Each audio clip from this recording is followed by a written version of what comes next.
ಹರೇ ಕೃಷ್ಣ. ಮತ್ತೊಮ್ಮೆ ಎಲ್ಲರಿಗೂ ಸ್ವಾಗತ ಸುಸ್ವಾಗತ ಇಂದಿನ ಅಧಿವೇಶನಕ್ಕೆ. ಇವತ್ತು 6ನೇ ಅಧ್ಯಾಯ ಧ್ಯಾನ ಯೋಗ. ಹಲವಾರು ಭಕ್ತರು ಏ ಜಪಾಲ ಏನಿಲ್ಲ ಸಮಯ ಧ್ಯಾನ ಮಾಡಬೇಕು ಧ್ಯಾನ ಮಾಡಬೇಕು. ಕರೆಕ್ಟಾ? ಇವತ್ತು ಧ್ಯಾನದ ಬಗ್ಗೆ ನೋಡೋಣ. ಧ್ಯಾನ ಅಂದ್ರೆ ಏನು, ಯಾರಿಗೆ ಆ ಧ್ಯಾನ ಮಾಡೋ ಅರ್ಹತೆ ಇರುತ್ತೆ, ಎಷ್ಟ್ರ ಮಟ್ಟಿಗೆ ಅದರ ಒಂದು ಫಲಿತಾಂಶ ಇರುತ್ತೆ. ಸೊ ಇದು ಅರ್ಜುನ ಏನ್ ಪ್ರಶ್ನೆ ಕೇಳ್ತಿದ್ದಾನೆ, ಅದಕ್ಕೆ ಉತ್ತರವಾಗಿ ಕೃಷ್ಣ ಏನ್ ಹೇಳ್ತಿದ್ದಾನೆ, ಎಲ್ಲವನ್ನು ಇವತ್ತಿನ ಒಂದು ಅಧ್ಯಾಯದಲ್ಲಿ ನೋಡೋಣ. ಅದು ಎಲ್ಲದಕ್ಕಿಂತ ಮುಖ್ಯವಾಗಿ ಯೋಗ ಅಂದ್ರೆ ಏನು ಅನ್ನೋದನ್ನ ಸಹ ಇವತ್ತಿನ ಒಂದು ಅಧ್ಯಾಯದಲ್ಲಿ ತಿಳಿ. ಸೊ ಎಲ್ಲರೂ ಇವಾಗ ನನ್ನೊಟ್ಟಿಗೆ ಎರಡೂ ಕೈಗಳನ್ನ ಜೋಡಿಸ್ಕೊಳ್ತೀನಿ. ಒಂದು ಮಂಗಳಾಚರಣೆ ಪ್ರಾರ್ಥನೆ ಅನ್ನೋದನ್ನ. ಓಂ ಅಜ್ಞಾನತಿಮಿರಂಧಸ್ಯ ಜ್ಞಾನಾಂಜನಶಲಾಕಯ ಚಕ್ಷುರುನ್ಮಿಲಿತಂ ಮೇನ ತಸ್ಮೈ ಶ್ರೀಗುರುವೇ ನಮಃ. ನಮಃ ಓಂ ವಿಷ್ಣುಪಾದಾಯ ಕೃಷ್ಣಪ್ರೇಷ್ಠಾಯ ಭೂತಲೆ ಶ್ರೀಮತೆ ಭಕ್ತಿವೇದಾಂತ ಸ್ವಾಮಿನ್ನಿತಿ ನಾಮಿನೇ. ನಮಸ್ತೆ ಸಾರಸ್ವತೆ ದೇವೆ ಗೌರವಾಣಿ ಪ್ರಚಾರಿಣೆ ನಿರ್ವಿಶೇಷ ಶೂನ್ಯವಾದಿ ಪಾಶ್ಚಾತ್ಯ ದೇಶತಾರಿಣೆ. ಜೈ ಶ್ರೀ ಕೃಷ್ಣ ಚೈತನ್ಯ ಪ್ರಭೋ ನಿತ್ಯಾನಂದ ಶ್ರೀ ಅದ್ವೈತ ಗದಾಧರ ಶ್ರೀವಾಸಾದಿ ಗೌರ ಭಕ್ತ ವೃಂದ. ಹರೇ ಕೃಷ್ಣ ಕೃಷ್ಣ ಕೃಷ್ಣ ಹರೇ ಹರೇ, ಹರೇ ರಾಮ ರಾಮ ರಾಮ ಹರೇ ಹರೇ. ನಮಃ ಓಂ ವಿಷ್ಣುಪಾದಾಯ ಕೃಷ್ಣಪ್ರೇಷ್ಠಾಯ ಭೂತಲೆ ಶ್ರೀಮತೆ ಜಯಪತಾಕ ಸ್ವಾಮಿನಿತಿ ನಾಮಿನೇ ನಮಾಚಾರ್ಯ ಪಾದಾಯ ಕೃಪಕತಾಯ ಗೌರಗತತಾಮದಾಯ ಕೃಪಕತಾಮದಾಯ. ಮುಖಂ ಕರೋತಿ ವಾಚಾಲಂ ಪಂಗುಂ ಲಂಘಯತೆ ಗಿರಿಮಿತ್ರಪಾದಮಹಂ ವಂದೇ ಶ್ರೀಗುರುಂ ದೀನತಾರಿಣಂ ಪರಮಾನಂದಂ ಮಾಧವಂ ಸುಚೈತನ್ಯಮೀಶ್ವರಂ. ಎಂದಿನಂತೆ ನಮ್ಮ ಸಂಸ್ಥಾಪಕ ಆಚಾರ್ಯರಾದ ಶ್ರೀಮದ್ ಅಭಯ ಚರಣಾರವಿಂದ ಭಕ್ತಿ ವೇದಾಂತ ಸ್ವಾಮಿ ಶಿಲ ಪ್ರಭುಪಾದರಿಗೆ ವಂದಿಸುತ್ತಾ ನಮ್ಮ ಕೃತಜ್ಞತೆಗಳನ್ನ ಸಲ್ಲಿಸಿಕೊಂಡು ಮುಂದಕ್ಕೆ ಹೋಗೋಣ. ಶಿಲ ಪ್ರಭುಪಾದಕ್ಕೆ ಜಯ. ನಿನ್ನೆ ಅಧ್ಯಾಯ 5ನೇ ಅಧ್ಯಾಯದಲ್ಲಿ ಏನ್ ನೋಡ್ತೀವಿ, ಮೊದಲನೇ ವಿಚಾರ ಸ್ಟೇ ಇನ್ ದ ವರ್ಲ್ಡ್. ಈ ಪ್ರಪಂಚದಲ್ಲಿ ನಾವು ಜೀವಿಸುವ ವಿಧಾನ ಏನು ಅಂದ್ರೆ, ಪ್ರತಿ ಜೀವಿಗೆ ಅದರ ಅಗತ್ಯಕ್ಕೆ ಮೀರಿ ಭಗವಂತ ಏನ್ ಬೇಕೆಲ್ಲ ಕೊಟ್ಟಿರ್ತಾನೆ. ಆದ್ರೆ ನಮ್ಮ ಸ್ವಾರ್ಥಕ್ಕೆ, ನಮ್ಮ ದುರಾಸೆಗೆ ಇಡೀ ಪ್ರಪಂಚ ಕೊಟ್ಟರು ಸಾಕಂತೆ. ಅಷ್ಟೇ, ವೆರಿ ಸಿಂಪಲ್. ಸೊ ಏನ್ ಕೊಟ್ಟಿದೆ ಅದರಲ್ಲಿ ತೃಪ್ತಿಯಾಗಿ ಪ್ರತಿ ಒಬ್ಬರು ತೃಪ್ತಿಯಾಗಿ ಆನಂದದಿಂದ ಇರಬಹುದು. ಆದ್ರೆ ನಮ್ಗಿರುವಂತ ಅಪೇಕ್ಷೆಗಳು, ನಮಗಿರುವಂತಹ ಒಂದು ಸ್ವಾರ್ಥ, ಲೋಭ, ಇದಕ್ಕೆ ಈಡೇರ್ಸಕ್ಕಾಗ್ತಾರೆ. Very simple. ಈ ಕಥೆಯಲ್ಲಿ ನೋಡಿದ್ವಿ, ಲಕ್ಷ್ಮೀದೇವಿ 10 ಬಂಗಾರದ ನಾಣ್ಯಗಳಿಟ್ಟಾಗ ಆತ 1-2ಕ್ಕೆ ಸಂತೃಪ್ತನ ಆಗೋಗಿದ್ದ. 3 ಸಿಕ್ಕಿದಾಗ ಇಡೀ ವಂಶ ಪಾರಂಪರ್ಯವಾಗಿ ಸಂತೋಷವಾಗಿರ್ಬೋದು ಅನ್ಕೊಂಡ್ಬಿಟ್ಟಿ. ಆದ್ರೆ 10 ಸಿಕ್ಕಿದ ನಂತರ ಆತ ಸಂತೋಷವಾಗಿರ್ಲಿಲ್ಲ. ಹನ್ನೊಂದನೇದು ಹುಡುಕಿ ಸತ್ತ. ಅದೇ ರೀತಿ ನಮ್ಮ ಜೀವನದಲ್ಲಿ ಯಾವ್ದು ಕೆಲವೊಂದು ಸಿಗೋದಿಲ್ಲ, ಅದಕ್ಕೋಸ್ಕರ ನಮ್ಮ ಇಡೀ ಜೀವನ ಪರ್ಯಂತ ಕಥೆಯಾಗಿ ದುಡ್ದು ಸಾಹಿತಿ ಹೊರತುಪಡಿಸಿ ಇರೋದ್ರಲ್ಲಿ ನೆಮ್ಮದಿಯಾಗಿ ತೃಪ್ತಿಯಾಗಿರೋದು. ಭೌತಿಕ ಜಗತ್ತು ಏನು ಅಂತ ತಿಳ್ಕೊಂಡು ಆ ರೀತಿ ಜೀವಿಸೋದಕ್ಕೆ ಪ್ರಯತ್ನ ಮಾಡುತ್ತೆ. ಒಂದು ಕಾರ್ಯ ಆಗುತ್ತೆ ಅಂದ್ರೆ 3 ಜನರು ಆ ಒಂದು ಕಾರ್ಯದಲ್ಲಿ ಪರಿಗಣ. ಒಂದು ಜೀವಿ, ಇನ್ನೊಂದು ಪ್ರಕೃತಿ, ಇನ್ನೊಂದು ಪರಮಾತ್ಮ. ಎಲ್ಲವೂ ಪರಮಾತ್ಮನ ಆಜ್ಞೆಯಂತೆ ಆಗುತ್ತೆ. ನಂತರ ಈ ಒಂದು ಜ್ಞಾನ ಪಡಿತಾ ನಮ್ಮ ಒಂದು ದೃಷ್ಟಿ ಬದಲಾವಣೆ ಆಗುತ್ತೆ. ಸಮದೃಷ್ಟಿ ಅನ್ನೋದು ಬರುತ್ತೆ. ವಿದ್ಯಾ ವಿನಯ ಸಂಪನ್ನ. ಮೊದಲು ವಿದ್ಯೆ ಅನ್ನೋದು, ವಿನಯತೆ ಅನ್ನೋದು ಬೆಳೀತದೆ. ವಿನಯತೆ ಬೆಳೆದ ನಂತರ ವಿದ್ಯೆ ಅನ್ನೋದು ಬರುತ್ತೆ. ವಿದ್ಯೆ ಬಂದ ನಂತರ ಏನಾಗುತ್ತೆ, ವಿದ್ಯಾ ವಿನಯ ಸಂಪನ್ನ ಬ್ರಾಹ್ಮಣಿಗ ವ್ಯಸ್ತನಿ ಶುನೀಚ ವಶಪಾಕಿಚ ಪಂಡಿತ ಸಮದರ್ಶನ. ಈ ರೀತಿ ದೃಷ್ಟಿ ಬರುತ್ತೆ. ಕೊನೆಯದಾಗಿ ಈ ವಿದ್ಯೆ ಬರ್ತಾ ಏನಾಗುತ್ತೆ, ನಮಗೆ ಶಾಂತಿ, ನಮ್ಮ ಜೀವನ ಶಾಂತಿಯಾಗಿರುತ್ತೆ. ಈ ಜ್ಞಾನ ಯಾವುದದು, ಭೋಕ್ತಾರಾಮ ಯಜ್ಞ ತಪಸಾಂ ಸರ್ವಲೋಕ ಮಹೇಶ್ವರಂ ಸುಹೃದಂ ಸರ್ವಭೂತಾನಾಂ ಜ್ಞಾತ್ವಾ ಮಾಂ ಶಾಂತಿ ಮೃಚ್ಛತಿ. ಭೋಕ್ತಾರನು ಒಬ್ಬನೇ, ಆ ಒಂದು ಶ್ರೀಹರಿ ಒಬ್ಬನೇ, ಯಾರು ಭೋಕ್ತಾರರಲ್ಲ. ಸರ್ವಲೋಕ ಮಹೇಶ್ವರನ್, ಎಲ್ಲರನ್ನೂ ಕಾಪಾಡೋಣವನೊಬ್ಬನೇ. ಸುಹೃದ ಸರ್ವಭೂತಾನಾಂ, ಎಲ್ಲ ಜೀವರಾಶಿಗಳ ಶ್ರೇಯೋಭಿಲಾಷಿ ಒಬ್ಬನೇ ಆತನೇ ಶ್ರೀಕೃಷ್ಣ. ಈ ಒಂದು 3 ವಿಚಾರ ಗೊತ್ತಾಗ್ಬಿಟ್ರೆ ಜ್ಞಾತ್ವಾ ಮಾಂ ಶಾಂತಿ ಮೃಚ್ಛತಿ, ಶಾಂತಿ. ಇದೆಲ್ಲ ನಿನ್ನೆ ಅಧ್ಯಾಯದಲ್ಲಿ ನೋಡ್ಬೇಕು. ಇವತ್ತನೇ ಅಧ್ಯಾಯದಲ್ಲಿ 6ನೇ ಅಧ್ಯಾಯದಲ್ಲಿ ಎನಿಮಿ ಆರ್ ಫ್ರೆಂಡ್. ಮುಖ್ಯವಾಗಿ ಏನದು, ನಮ್ಮ ಶತ್ರು ಇಲ್ಲಾಂದ್ರೆ ನಮ್ಮ ಮಿತ್ರ ಯಾರು? ನಮ್ಮ ಎದುರು ಮನೆಯವರು, ಪಕ್ಕದ ಮನೆಯವರು, ನಮ್ಮ ಸ್ವಂತದವರು, ಅವರು ಇವರು ಇವರ ಇಲ್ಲ, ಒಳಗಡೆನೇ ಇದ್ದಾರೆ. ನಾವು ಅವ್ರನ್ನ ಶತ್ರುವಾಗಿ ಇಟ್ಕೊಂಡಿದ್ದೇವ, ಮಿತ್ರನಾಗಿ ಇಟ್ಕೊಂಡಿದ್ದೇವೆ? ಯಾರು? ಮನಸ್ಸು. ನಮ್ಮ ಮನಸ್ಸು ನಮ್ಮ ಪರಮ ಶತ್ರುವಾಗಿ ನಮ್ಮ ಜೀವನದಲ್ಲಿ ಇರುತ್ತೆ. ಅದೇ ರೀತಿ ಪರಮ ಮಿತ್ರನಾಗಿಯೂ ನಮ್ಮ ಒಂದು ಜೀವನದಲ್ಲಿ. ಸೊ ಎಷ್ಟರ ಮಟ್ಟಿಗೆ ನಾನು ಜ್ಞಾನ ಅನ್ನೋದನ್ನು ಕೊಡ್ತಿದ್ದೀನಿ, ಬುದ್ಧಿಶಕ್ತಿ ಅದಕ್ಕೆ ಮೇಲೆ ಇರುತ್ತೆ. ಭಗವದ್ಗೀತೆ ಕೊಟ್ಟಿದ ತಕ್ಷಣ ಆ ಮನಸ್ಸು ನನ್ನ ಎಷ್ಟರ ಮಟ್ಟಿಗೆ ಅನುಕೂಲವಾಗಿ ಮಾಡುತ್ತೆ ಗೊತ್ತಾ? ಇವಾಗ ಎಷ್ಟೋ ಜನರು ಬೆಳಗ್ಗೆ ಎದ್ದೇಳ್ತಿದ್ದಾರೆ, ಅಲಾರ್ಮ್ನ ಅವಶ್ಯಕತೆನೇ ಇರೋದಿಲ್ಲ ಅಲ್ವಾ? ರಾತ್ರಿ ಎದ್ದೊಳ್ಬೇಕು ಅಂತ ಒಂಚೂರು ಕುತೂಹಲದಿಂದ ಉತ್ಸಾಹದಿಂದ ಮಲ್ಕೊಂಡ್ರೆ ಸಾಕು, ಅಲಾರ್ಮ್ನ ಅವಶ್ಯಕತೆ ಇಲ್ಲ, ಅದೇ ಎಬ್ಸುತ್ತೆ ಏನು ಮನಸ್ಸು.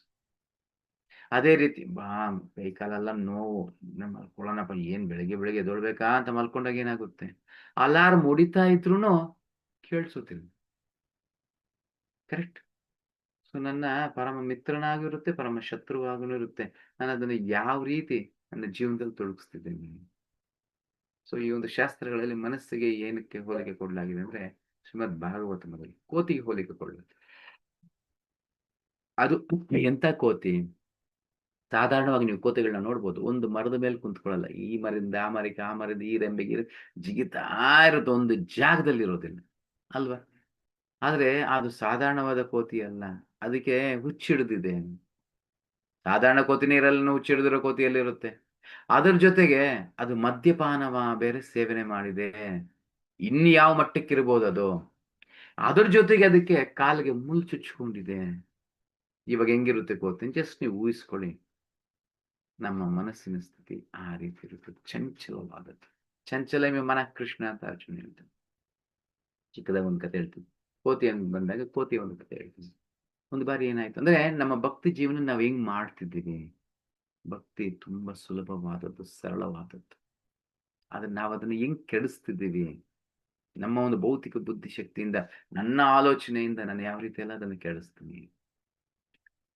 ಒಂದು ಬಾರಿ ಏನಾಯ್ತು ಅಂದ್ರೆ, ಕಾಡಿನ ಪಕ್ಕದಲ್ಲಿ ಒಂದು ತೋಟಗಾರಿಕೆ ಅಂತ ಒಂದು ಮಾಡ್ತಿದ್ದ ಒಂದು ವ್ಯಕ್ತಿ.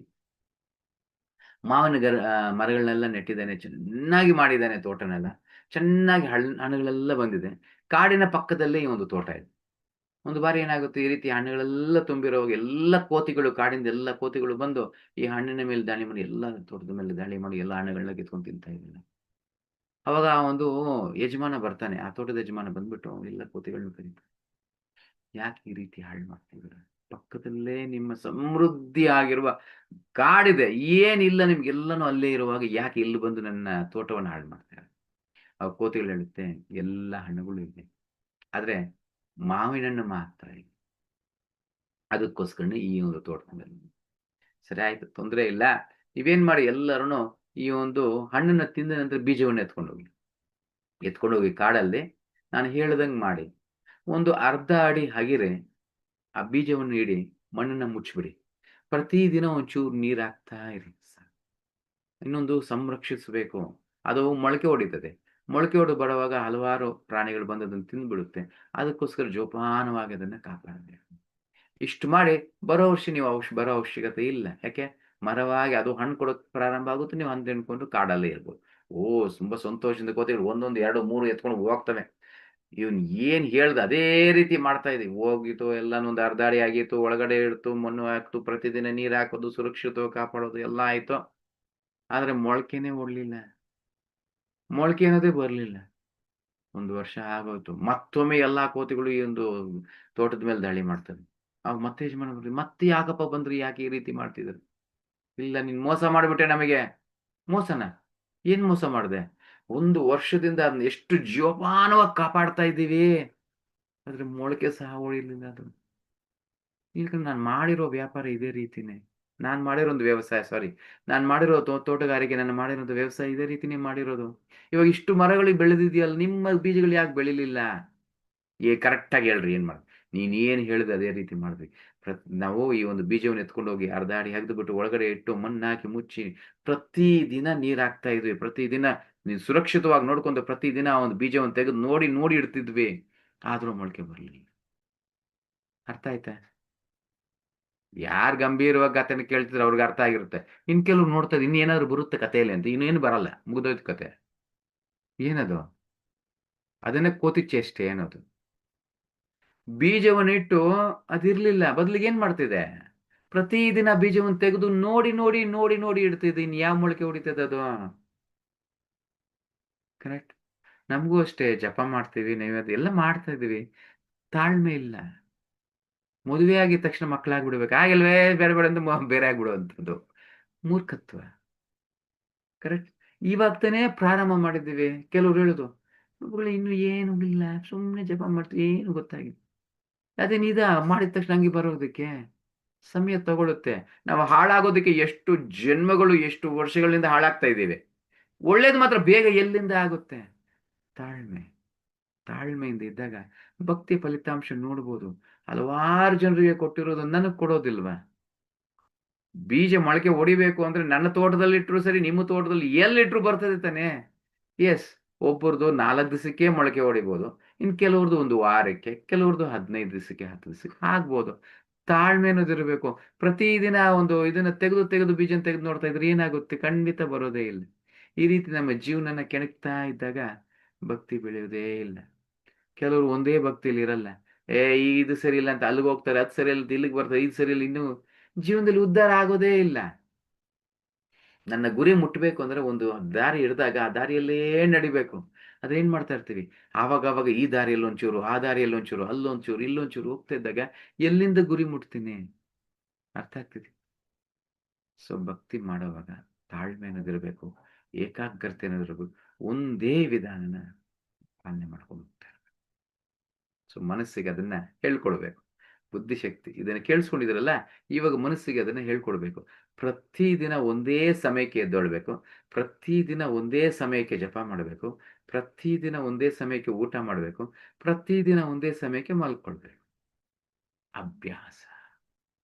ಅಭ್ಯಾಸ ಮಾಡಿದ್ರೆ ನಮ್ಮ ಜೀವನ ಪರ್ಫೆಕ್ಷನ್, ಪರಿಪೂರ್ಣತೆ ಆಗುತ್ತೆ. ಕ್ಲಿಯರ್? ಮುಂದಕ್ಕೆ ಹೋಗೋಣ. ಈ ರೀತಿ ತಿಳ್ಕೊಳ್ಳೋದು ಲಕ್ಷಾಂತರ ವಿಚಾರಗಳಿದೆ ತಿಳ್ಕೊಳ್ಳುವಂಥದ್ದು. 1, 2 ಅಲ್ಲ. ಬಟ್ ಸಮಯದ ಅಭಾವ, ನಮ್ಗೆ ಸಿಕ್ಕದಷ್ಟು ಒಂದೊಂದು ಹೇಳ್ಕೊಂಡು ಹೋಗ್ತಾ ಇರ್ತೀವಿ ಅಷ್ಟೇ ಅಲ್ವಾ? ಎಸ್. EASY, ಈಸಿ ಅನ್ನೋ ಒಂದು ಅಕ್ರಾನಮಲ್ಲಿ enemy or friend, Ashtanga yoga, success and failure, yogi. ಇಲ್ಲಿ ಭಗವಂತನ ಏನ್ ಹೇಳ್ತಿದ್ದಾನೆ ಈ ಒಂದು ಮನಸ್ಸಿನ ಬಗ್ಗೆ? ಬಂಧುರಾತ್ಮನಸ್ತಸ್ಯ ಯೇನಾತ್ಮೈವಾತ್ಮನಾಜಿತಃ ಅನಾತ್ಮಾನಸ್ತು ಶತ್ರುತ್ವೇ ವರ್ತಾತ್ಮೈವ ಶತ್ರುವಾತ್. ಯಾರು ಮನಸ್ಸನ್ನು ಗೆದ್ದಿದ್ದಾನೋ ಅವನಿಗೆ ಮನಸ್ಸು ಬಂಧುವಾಗುತ್ತದೆ. ಆದರೆ ಮನಸ್ಸನ್ನು ಗೆಲ್ಲುವಲ್ಲಿ ವಿಫಲನಾದವನಿಗೆ ಅವನ ಮನಸ್ಸೇ ಬಹುದೊಡ್ಡ ಶತ್ರುವಾಗುತ್ತದೆ. Very simple. ಮನಸ್ಸನ್ನ ಯಾರು ಗೆಲ್ತಾರೆ ಆ ಮನಸ್ಸು ಪರಮ ಮಿತ್ರನಾಗಿರುತ್ತೆ. ಯಾರು ಮನಸ್ಸನ್ನ ಗೆಲ್ಲೋ ಅರ್ಹತೆನ ಹೊಂದಿಲ್ಲ, ಅಂದ್ರೆ ಜ್ಞಾನವನ್ನ ಹೊಂದಿಲ್ಲ, ಅದು ಪರಮ ಶತ್ರುವಾಗಿರುತ್ತೆ. Very simple. ಸೊ ನಮ್ಮ ಒಂದು ಮನಸ್ಸು ಜ್ಞಾನ ಇದೆ. ಉದಾಹರಣೆಗೆ ಕೃಷ್ಣ ಪ್ರಜ್ಞೆಗೆ ಬಂದಿದ್ದೀವಿ. ಬಂದಿದ ತಕ್ಷಣ ಇಷ್ಟು ಒಳ್ಳೇದು, ನನ್ನ ಜೀವನದ ಒಂದು ಮಾರ್ಗದರ್ಶನ ಸಿಗ್ತಾ ಇದೆ, ಬೆಳಗ್ಗಿನ ಎದ್ದೊಳ್ಬೇಕಂತೆ, ಇದೇ ಮನುಷ್ಯ ಜನ್ಮದ ಪರಮಾರ್ಥ, ಈ ರೀತಿನೇ ಜೀವಿಸ್ಬೇಕಂತೆ.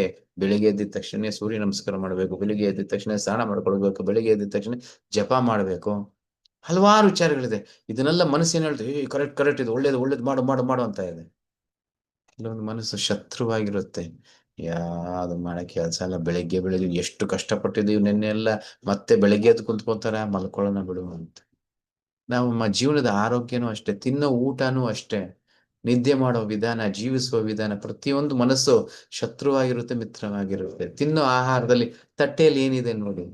ನಾನು ವಿಷ ತಿಂತಿದ್ದೇನೆ, ಇವತ್ತಿನ ದಿನ ಪ್ರತಿಯೊಬ್ರು ವಿಷ ತಿಂತಿದ್ದೀವಿ. ಕರೆಕ್ಟ್. ಹಲವಾರು ಆಹಾರಗಳು, ಹಲವಾರು ಪ್ಯಾಕ್ಡ್ ಫುಡ್ ಅಂತೆ, ಅದು ಇದು, ಎಣ್ಣೆ ವಿಷಭರಿತವಾದದ್ದು, ಆಹಾರ ವಿಷಭರಿತವಾದದ್ದು, ಸೊಪ್ಪು ಏನೆಲ್ಲ ಅದನ್ನೆಲ್ಲ ತಗೊಂತ ಇದ್ದೀವಿ. ಕರೆಕ್ಟ್. ಇದು ನನ್ನ ಆರೋಗ್ಯಕರವಾದದ್ದ, ಇದು ನಿಜವಾಗ್ಲೂ ಒಳ್ಳೇದ ನೋಡಿ ನಾವು ಯಾರಾದ್ರೂ ಪಡ್ಕೊಂತಿದ್ದೀವಿ. ಯಾಕೆ ಅಂದ್ರೆ ಪರಮ ಶತ್ರುವಾಗಿದೆ ನಮ್ಮ ಮನಸ್ಸು. ನೋಡಿ, ಫಾಲೋಸ್ ಡೈರೆಕ್ಷನ್. ಉದಾಹರಣೆಗೆ ಮಿತ್ರನಾಗಿದ್ದಾಗ ಕೊಡೋ ಪ್ರತಿಯೊಂದು ಸೂಚನೆ ಕೇಳುತ್ತೆ. ಈ ರೀತಿ ಭಗವದ್ಗೀತೆ ಬಂದಿದ್ದು ಮೊದಲ ದಿವಸನೇ ಜಪ ಅಂದಿದ ತಕ್ಷಣ ಪ್ರತಿಯೊಬ್ರು ಕುಂತ್ಕೊಂಡು ಜಪ ಮಾಡ್ತಿರ್ತಾರೆ. ಮನಸ್ಸು ಮಿತ್ರನಾಗಿದ್ರೆ. ಶತ್ರುವಾಗಿದ್ರೆ ಇಲ್ಲ, ಮಾಡ್ತಿರಲ್ಲ. ಕ್ಲಿಯರ್? ಸೊ ಬೆಳಿಗ್ಗೆ ಎದ್ದೋಳದೆ ಮೊದಲನೇ ಒಂದು ನಮ್ಮ ಜೀವನದ ಯಶಸ್ಸು ಅಂತ ಹೇಳ್ಬೇಕು. ಓಕೆ. ನಂತರ ಪ್ರೋಗ್ರೆಸಿವ್ ಅಂಡ್ ಹೆಲ್ದಿ ಚಾಯ್ಸಸ್. ತಗೊಳ್ಳುವಂತ ಆಯ್ಕೆ ನಿರ್ಧಾರಗಳು ಉನ್ನತವಾದದ್ದಾಗಿರುತ್ತೆ, ನನಗೆ ಪ್ರಗತಿಸೋದಾಗಿರುತ್ತೆ. ಸೊ ಆಯ್ಕೆ ಇವಾಗ ನಾವು ತಗೊಳ್ಳೋದೆ, ಎದ್ದೊಳ್ಳೋದೊಂದು ಆಯ್ಕೆ, ಎದ್ದೊಳ್ಳದೆ ಇರೋದೊಂದು ಆಯ್ಕೆ.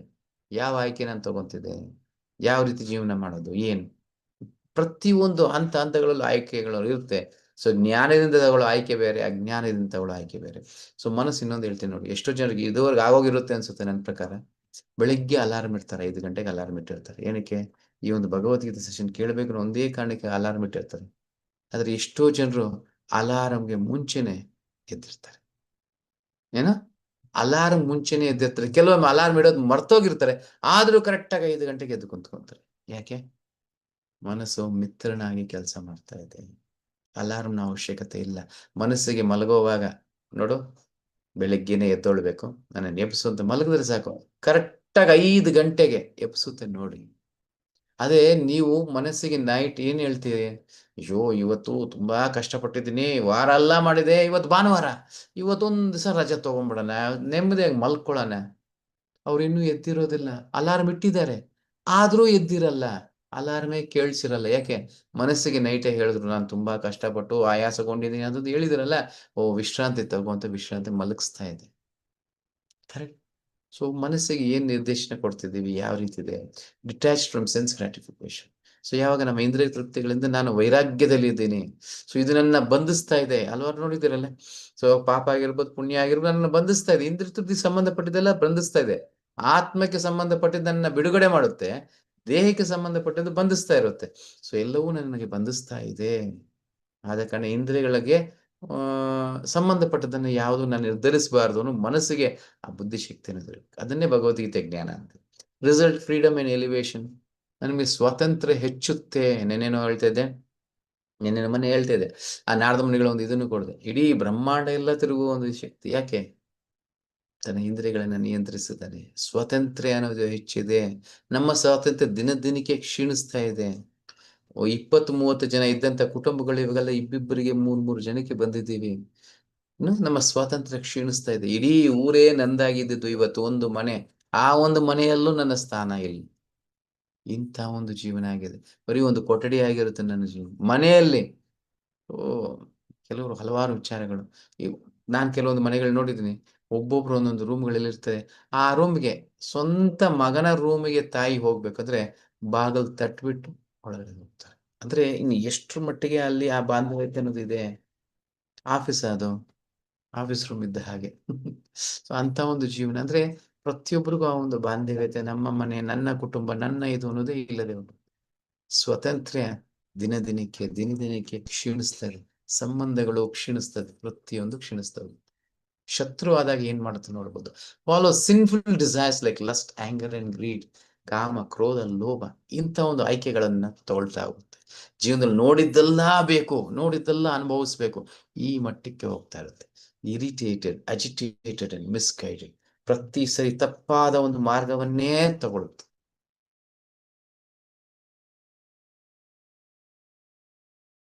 ತಪ್ಪಾದ ನಿರ್ಧಾರಗಳನ್ನೇ ತಗೊಳ್ಳೋದು. ಯಾರು ಸರಿ, ಯಾರು? ಇಬ್ಬರು ಸ್ನೇಹಿತರ ಒಂದು ಕತೆ, ಇಲ್ಲ ಇಬ್ಬರು ಶಿಷ್ಯಂದ್ರ ಒಂದು ಕತೆ. ಗುರುಗಳಿಗೆ ಹಲವಾರು ಶಿಷ್ಯಂದ್ರಲ್ಲಿ ಇಬ್ಬರು ಶಿಷ್ಯಂದ್ರ ನಡೆದಂತ ಒಂದು ಘಟನೆ.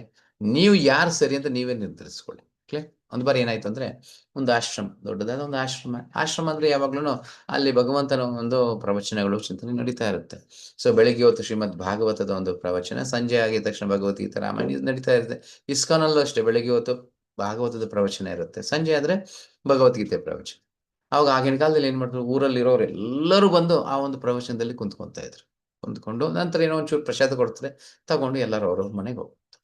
ಸೊ ಏನಾಗಿದೆ ಅಂದ್ರೆ, ಒಂದು ತುಂಬು ಗರ್ಭಿಣಿ, ಒಂದು 7 ತಿಂಗಳು 8 ತಿಂಗಳು ಗರ್ಭಿಣಿ.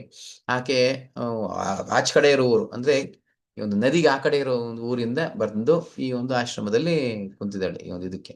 ಸೊ ಕುಂತು ಕ್ಲಾಸ್ ಎಲ್ಲ ಆಯ್ತು, ಎಲ್ಲ ಆಯ್ತು, ಒಂಚೂರು ಪ್ರಸಾದ ತಗೊಂಡ್ರೆ ಪ್ರತಿದಿನ ಬಂದು ಹೋಗುವಂಥದ್ದು. ಇವತ್ತು ಅದೇ ರೀತಿ ಬಂದು ಹೋಗ್ತಾ ಇದ್ದಾರೆ. ಹೋಗುವಾಗ ಏನಾಗಿದೆ ಅಂದ್ರೆ ಮಳೆಗಾಲ ಆದ ಕಾರಣ ಈ ಒಂದು ನದಿಯ ಒಂದು ಪ್ರವಾಹ ಹೆಚ್ಚಿಗೆ ಆಗಿ ನಡ್ಕೊಂಡ್ ಬರೋದಕ್ಕೆ ಸಾಧ್ಯ ಆಗ್ತಾ ಇತ್ತು. ಎಲ್ಲರಿಗೂ ಅಂದ್ರೆ ಒಂದು ಸೊಂಟೆಯದವ್ರಿಗೆ ಎಲ್ಲರಿಗೂ ಬರ್ತಾ ಇತ್ತು ನೀರು, ನಡ್ಕೊಂಡ್ ಬಂದ್ಬಿಡ್ತಾ ಇದ್ರು. ಇವಾಗ ಏನಾಗಿದೆ, ಅದು ಎದೆಯವರೆಗೂ ಬಂದ್ಬಿಟ್ಟಿದೆ. ಅದು ತುಂಬು ಗರ್ಭಿಣಿ ಬೇರೆ, ಹೋಗಕ್ಕಾಗಲ್ಲ ದಾಟೋದು. ಏನ್ ಮಾಡೋದು? ಯಾರಾದ್ರೂ ಸಹಾಯ ಪಡ್ಕೊಳ್ಳೋಣ ಅಂತ ಕಾಯ್ತಾ ಇದ್ದಾರೆ. ಸೊ ಅದೇ ಆಶ್ರಮದಿಂದ ಇಬ್ರು ಬ್ರಹ್ಮಚಾರಿಗಳು ಬರ್ತಾರೆ. ಇಬ್ರು ಬ್ರಹ್ಮಚಾರಿ ಬರ್ತಾ ಇರುವಾಗ ಗುರುಗಳಿಂದ ಏನೇನ್ ಮಾರ್ಗದರ್ಶನ, ಎಲ್ಲರೂ ಒಂದೇ ಆಶ್ರಮದಲ್ಲಿ ಇಬ್ರು ಬ್ರಹ್ಮಚಾರಿಗಳು ಬರ್ತಾ, ಮೊದಲನೇ ಅವ್ನು ಬರ್ತಾ ಇದ್ದ. ಬಂದಿದ ತಕ್ಷಣ ಈ ಒಂದು ಹೆಣ್ಮಗಳು ಹೇಳ್ತಾರೆ, ಮಗ ದಯವಿಟ್ಟು ನನ್ನ ಇದನ್ನ ದಾಟಿಸ್ಬಿಡು, ನನ್ ಬರೋವಾಗ ನೀರ್ ಕಮ್ಮಿ ಐತಿ, ಇವಾಗ ಜಾಸ್ತಿ ಆಗ್ಬಿಡುತ್ತೆ, ನನ್ನ ಕೈಯಲ್ಲಿ ಹೋಗಕ್ ಆಗ್ತಾ ಇಲ್ಲ ದಾಟ್ಸು ಅಂತ ಹೇಳ್ತಾನೆ. ನಮ್ಮ ಗುರುಗಳ ಆಜ್ಞೆ ಆಗಿದೆ, ಯಾವುದೇ ಹೆಣ್ಣನ್ನ ನೋಡಬಾರ್ದು, ಮುಟ್ಬಾರ್ದು, ಮಾತಾಡಬಾರ್ದು ಅಂತ ಹೇಳಿದ್ದಾರೆ. ಆದ ಕಾರಣ ನಾನು ಏನು ಸಹಾಯ ಮಾಡಲ್ಲ ಅಂತ ಹೊರಟೋಗ್ಬಿಡ್ದೆ. ಗುರುಗಳ ಆಜ್ಞೆ ಏನಿದೆ ಅದ್ ನಾನು ಪಾಲನೆ ಮಾಡ್ತೇನೆ ಅಂತ ಹೋಗ್ಬಿಡ್ತಾನೆ. ಅದೇ ಆಶ್ರಮದಿಂದ ಇನ್ನೊಂದು ಹುಡುಗ ಬರ್ತಿದ್ದಾನೆ. ಅಂದ್ರೆ ಗುರುಗಳು ಇಬ್ರಿಗೂ ಏನೋ ಒಂದು ಹೇಳಿಕೆ ಕಳಿಸಿದ್ದಾರೆ, ಏನೋ ತಗೊಂಬರೋದಕ್ಕೆ ಯಾವ್ದೋ ಕೆಲಸ ಹೇಳಿದ್ದಾರೆ. ಇನ್ನೊಂದು ಹುಡುಗನ ಬರ್ತಿದ್ದಾನೆ.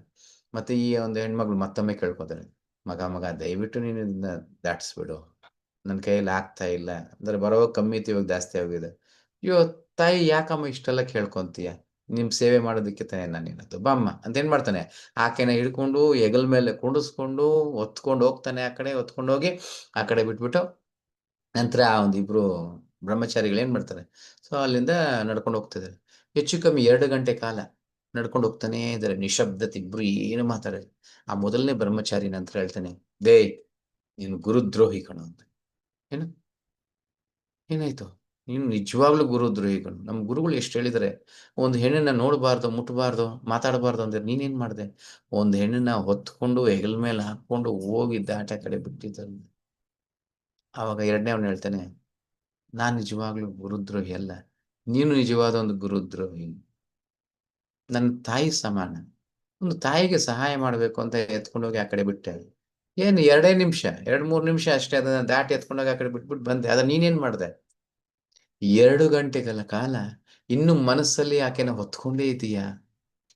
ನಾನ್ ಹೆಂಗ್ ಮುಟ್ಟಿದೆ, ಹೆಂಗ್ ಎತ್ಕೊಂಡೆ, ಏನ್ ಮಾಡ್ದೆ ಅಂತ ಹೊತ್ಕೊಂಡಿದ್ಯಾ? ಮೊದಲು ನಿನ್ ಮನಸ್ಸಿಂದ ಕೆಳಗಿಳಿಸು.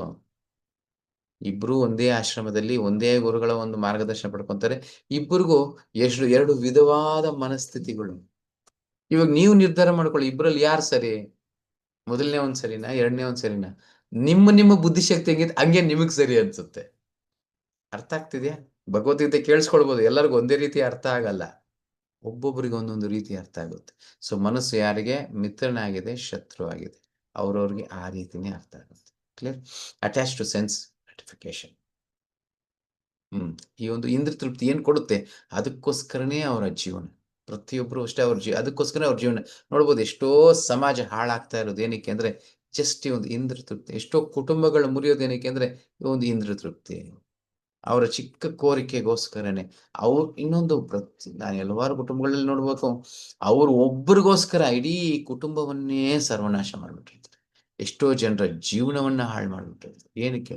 ಅವರ ಒಂದು ಇಂದ್ರ ತೃಪ್ತಿಗೋಸ್ಕರ. ಎಷ್ಟೋ ಸಂಪ್ರದಾಯಗಳು ಬದಲಾವಣೆ ಆಗೋಗಿದೆ ಇಂದ್ರ ತೃಪ್ತಿಗೋಸ್ಕರ. ಕ್ಲಿಯರ್? ಆ ಒಂದು ಕಲಾಚಾರ ಅವ್ರ ಮನೆಯಲ್ಲಿ ಇರೋದೇ ಇಲ್ಲ. ಈತನ ಲಾಭಕ್ಕೋಸ್ಕರ ಒಂದನ್ನ ಸೇರಿಸಿ ಅದನ್ನ ಮಾಡಿರ್ತಾರೆ. ಅದೇ ಪರಂಪರೆಯಾಗಿ ಸಹ ಬಂದ್ಬಿಟ್ಟಿರುತ್ತೆ. Clear? Yes. Result entanglement, degraded. ಈ ರೀತಿ ಆದಾಗ ನಮ್ಮ ಜೀವನ ಏನು ಬಂಧಿತವಾಗ್ತಾ ಇರುತ್ತೆ, ದಿನಕ್ಕೆ ಕ್ಷೀಣಿಸ್ತಾ ಇರುತ್ತೆ.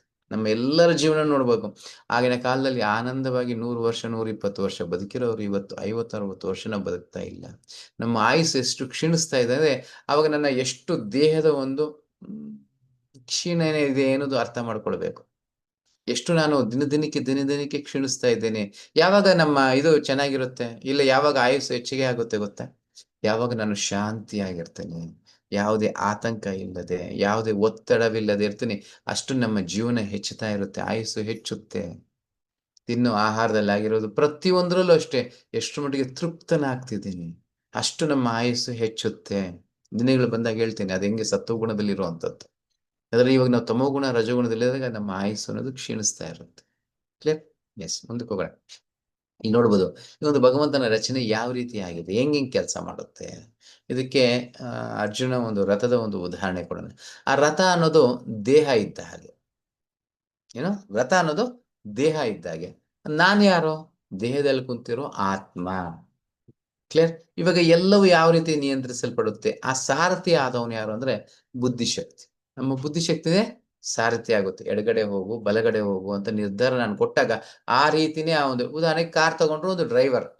ಎಡಗಡೆ ಹೋಗಪ್ಪ, ಇಲ್ಲಿಗೆ ಹೋಗಪ್ಪ ನೀನು, ಈ ಊರಿಗೆ ಹೋಗು ಅಂದ್ರೆ ಆ ಊರಿಗೆ ಹೋಗ್ತಾನೆ. ಕರೆಕ್ಟಾ? ಬುದ್ಧಿಶಕ್ತಿಗೆ ನಾನೇನ್ ಮಾಡಿದೆ? ಮನಸ್ಸೇನು? ಮನಸ್ಸು ಅನ್ನೋದು ನಿಯಂತ್ರಣ. ಆ ಸ್ಟೇರಿಂಗ್ ಆಗಿರ್ಬೋದು, ಇಲ್ಲ ಅಂದ್ರೆ ಕುದುರೆಗಳ ಒಂದು ಲಗಾಮು. ಸೊ ಆ ಲಗಾಮ್ನ ಹಿಡಿದ್ರೆ ಮಾತ್ರನೇ ಆ ಒಂದು ಇಂದ್ರಿಯಗಳು ಸರಿಯಾಗಿ ಕೆಲಸ ಮಾಡುತ್ತೆ. ಕುದುರೆಗಳು ಸರಿಯಾಗಿ ಓಡುವಂಥದ್ದು. 5 ಕುದುರೆಗಳಿರುತ್ತೆ. ಇವಾಗ ಉದಾಹರಣೆಗೆ ನಾನು ಆ ಲಗಾಮೇ ಹಿಡ್ದಿಲ್ಲ, ಬಿಟ್ಬಿಟ್ಟು ಏನಾಗುತ್ತೆ? ಒಂದೊಂದು ಕುದುರೆ ಒಂದೊಂದು ಕಡೆಗೆ ಓಡುತ್ತೆ. ಅರ್ಥ ಆಗ್ತಿದೆ? ನಮ್ಮ ಜೀವನ ಏನಾಗುತ್ತೆ? ಕಣ್ಣು, ಮೂಗು, ನಾಲಿಗೆ, ಚರ್ಮ, ಕಿವಿ ಒಂದೊಂದು ಕಡೆಗೆ ನಮ್ಮನ್ನ ಎಳಿತಾ ಇದೆ. ಹಲವಾರು ಕಡೆಗೆ ಎಳಿತಾ ಇದೆ. ಇನ್ನೆಲ್ಲಿಂದ ನಾನು ಸಂತೋಷವಾಗಿರ್ತೇನೆ? ಯಾವ ರೀತಿ ನಮ್ಮನ್ನ ಇಂದ್ರಿಯಗಳು ನಿಯಂತ್ರಿಸ್ತದೆ. ಆಕ್ಚುಲಿ ಇಂದ್ರಿಯಗಳು ನನ್ನ ಸೇವಕ. ಕರೆಕ್ಟಾ? ಆ ರಥದಲ್ಲಿ ಯಜಮಾನ ಕುಂತಿದ್ರೆ ಎಲ್ಲರೂ ಆತನ ಸೇವಕರು. ಅದರಲ್ಲ ಕುದುರೆಗೊಂದು ಎಲ್ಲದಕ್ಕಿಂತ ಕೆಳಮಟ್ಟದ ಒಂದು ಸೇವಕನಾಗಿರ್ಬೇಕು. ನಾನು ಹೇಳ್ದಂಗೆ ಕೇಳಬೇಕು. ಅಂದ್ರೆ ನಾನು ಹೇಳ್ದಂಗೆ ನನ್ನ ಇಂದ್ರಿಯಗಳು ಕೇಳಬೇಕು. ಆದ್ರೆ ನಾನು ಏನಾಗ್ತಾ ಇದೆ, ನನ್ನ ಇಂದ್ರಿಯಗಳು ಹೇಳೋದ್ ರೀತಿಲಿ ನಾನು ಕೇಳ್ತಿದ್ದೀನಿ. ಒಂದು ಬಾರಿ ಏನಾಯ್ತು ಅಂದ್ರೆ, ಇಬ್ರು ಸ್ನೇಹಿತರು ಕಾರಲ್ಲಿ ಹೋಗ್ತಾ ಇದ್ದಿದ ತಕ್ಷಣ ಸಡನ್ ಬ್ರೇಕ್ ಹಾಕಿ ಒಂದು ಸ್ನೇಹಿತ ನಿಂತ್ಕೊಂಡ್ಬಿಡ್ತಾರೆ. ಏ ಯಾಕಪ್ಪ ಏನಾಯ್ತು? ಇಲ್ಲ ನಿನ್ಗೇನಾದ್ರೂ ಒಂದು ವಾಸನೆ ಬರ್ತಿದೆಯಾ ಇಲ್ಲಿ? ಇಲ್ಲ ನನಗೇನು ಬರ್ತಿಲ್ಲ, ಯಾಕೋ? ಇಲ್ಲ ಪಕ್ಕದಲ್ಲಿ ಮೆಣಸಿನಕಾಯಿ ಬಜ್ಜಿ ಹಾಕ್ತಿದ್ರು. ಚೆನ್ನಾಗಿರುತ್ತೆ, ಬಾ ತಿನ್ಬಿಟ್ಟು ಬರೋಣ ಅಂತ. ಏ ನನಗೇನು ಇಷ್ಟ ಇಲ್ಲ. ಸರಿ ನೀನ್ ಕೂತಿರ್, ನಾನು ಹೋಗಿ ತಿನ್ಬಿಟ್ಟು ಬರ್ತೀನಿ ಅಂತ. ಬ್ರೇಕ್ ಹಾಕದ್ನಲ್ಲ, ಏನಕ್ಕೆ ಹಾಕದ? ಅಲ್ಲಿ ಸ್ಪೀಡ್ ಬ್ರೇಕರ್ ಇತ್ತ? ಇಲ್ಲ ಸ್ಟಾಪ್ ಸಿಗ್ನಲ್ ಇತ್ತ? ಇಲ್ಲ. ಏನಕ್ಕೆ?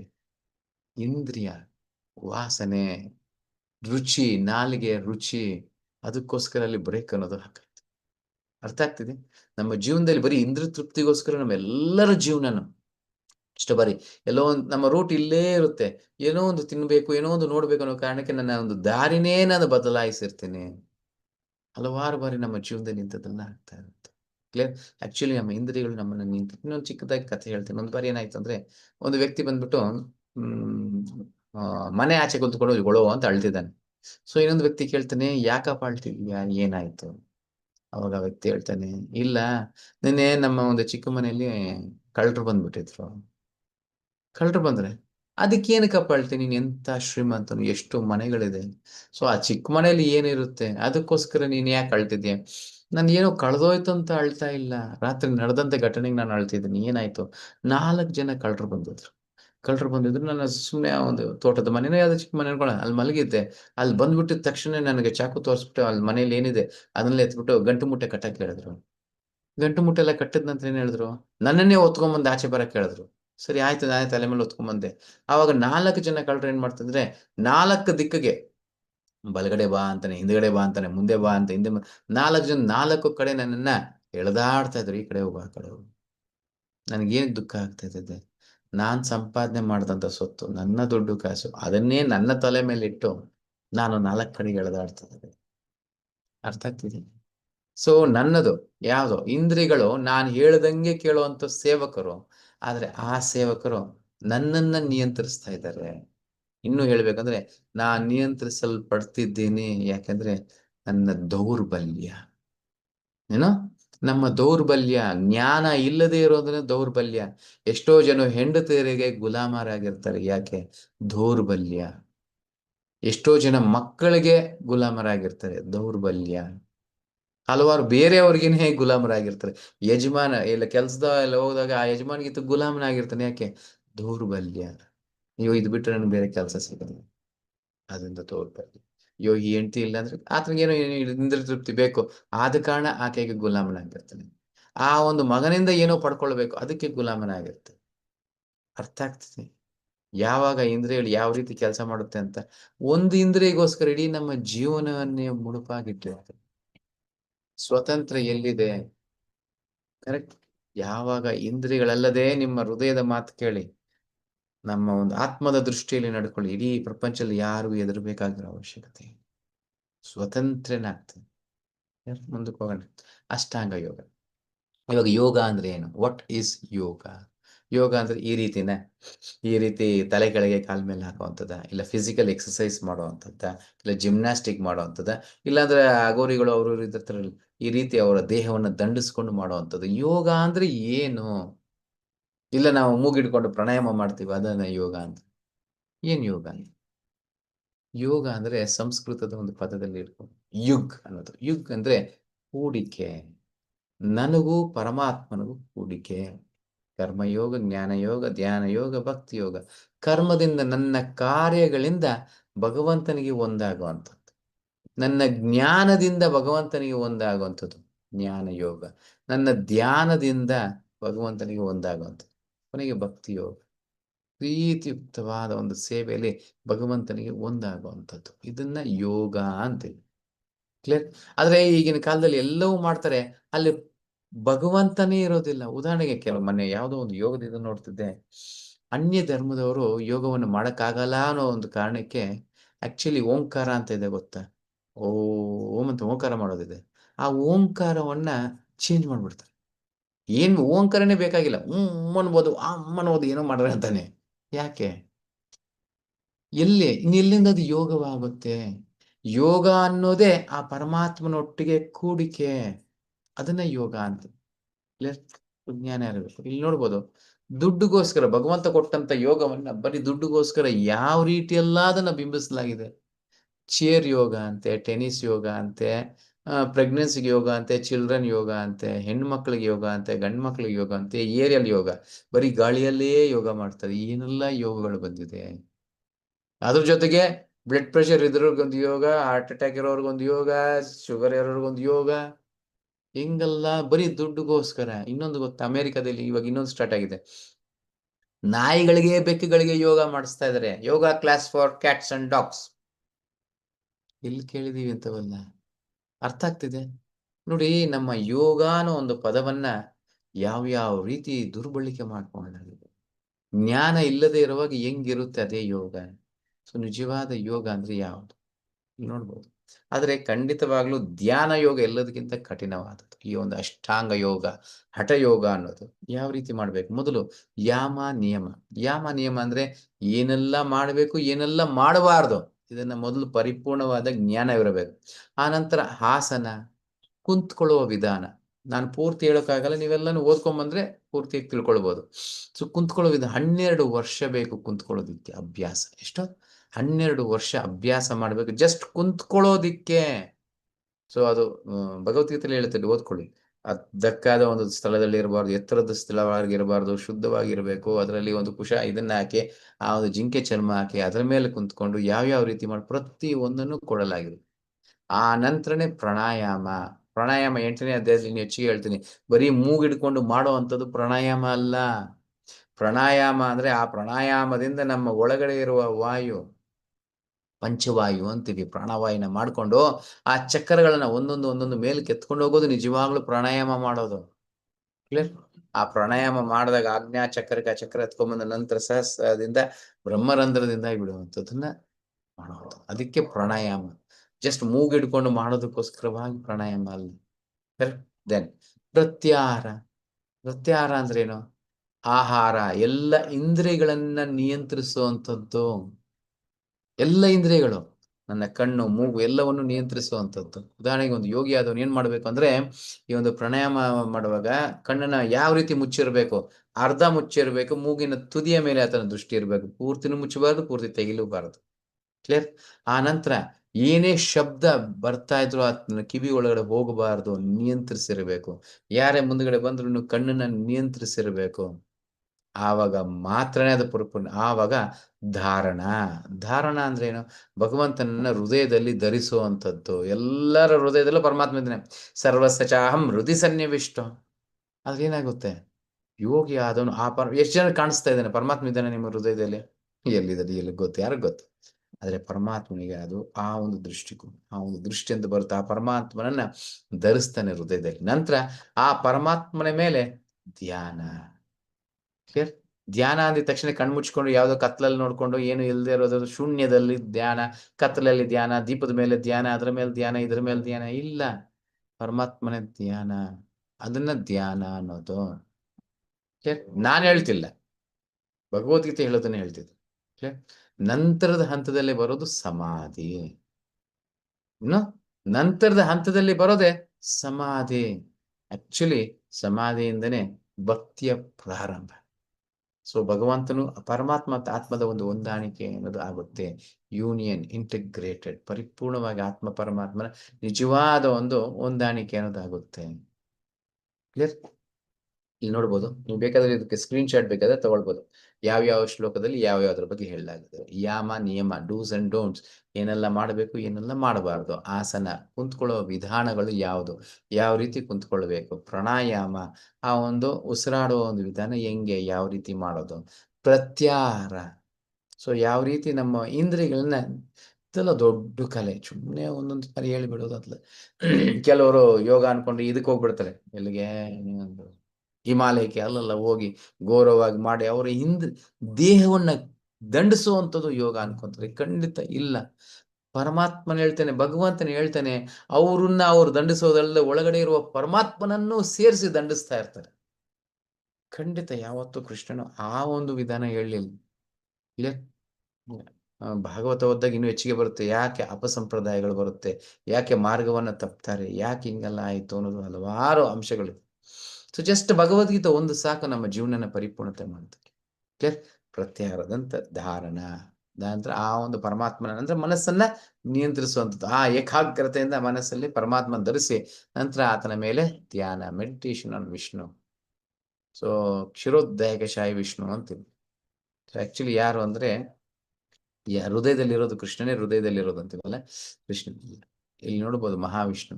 ಮಹಾವಿಷ್ಣುವಿನ ವಿಸ್ತರಣೆ ಗರ್ಭೋದಯಕಶಾಯಿ ವಿಷ್ಣು. ಗರ್ಭೋದಯಕಶಾಯಿ ವಿಷ್ಣುವನ್ನೇ ಕ್ಷೀರೋದಯಕಶಾಯಿ ವಿಷ್ಣು. ಆ ಕ್ಷೀರೋದಯಕಶಾಯಿ ವಿಷ್ಣುವೇ ಪರಮಾತ್ಮ. ಸೊ ಎಲ್ಲವೂ ಕೃಷ್ಣನ ಒಂದು ವಿಸ್ತರಣೆನೇ ಆಗಿರುತ್ತೆ. ಆದ ಕಾರಣ ಕೃಷ್ಣ ಪರಮಾತ್ಮ ಹೃದಯದಲ್ಲಿರೋದು ಅಂತ ಹೇಳುತ್ತೆ. ಕ್ಲಿಯರ್? ಸೊ ಆತ ಹೆಂಗೆ ನಿಂತಿರ್ತಾನೆ, ಕುಂತಿರ್ತಾನೆ, ಪ್ರತಿಯೊಂದರ ವಿವರಣೆ ಅನ್ನೋದು ಇದೆ. ಕ್ಲಿಯರ್? ಆ ಒಂದು ಪರಮಾತ್ಮನ ಮೇಲೆ ಧ್ಯಾನ ಮಾಡೋದು.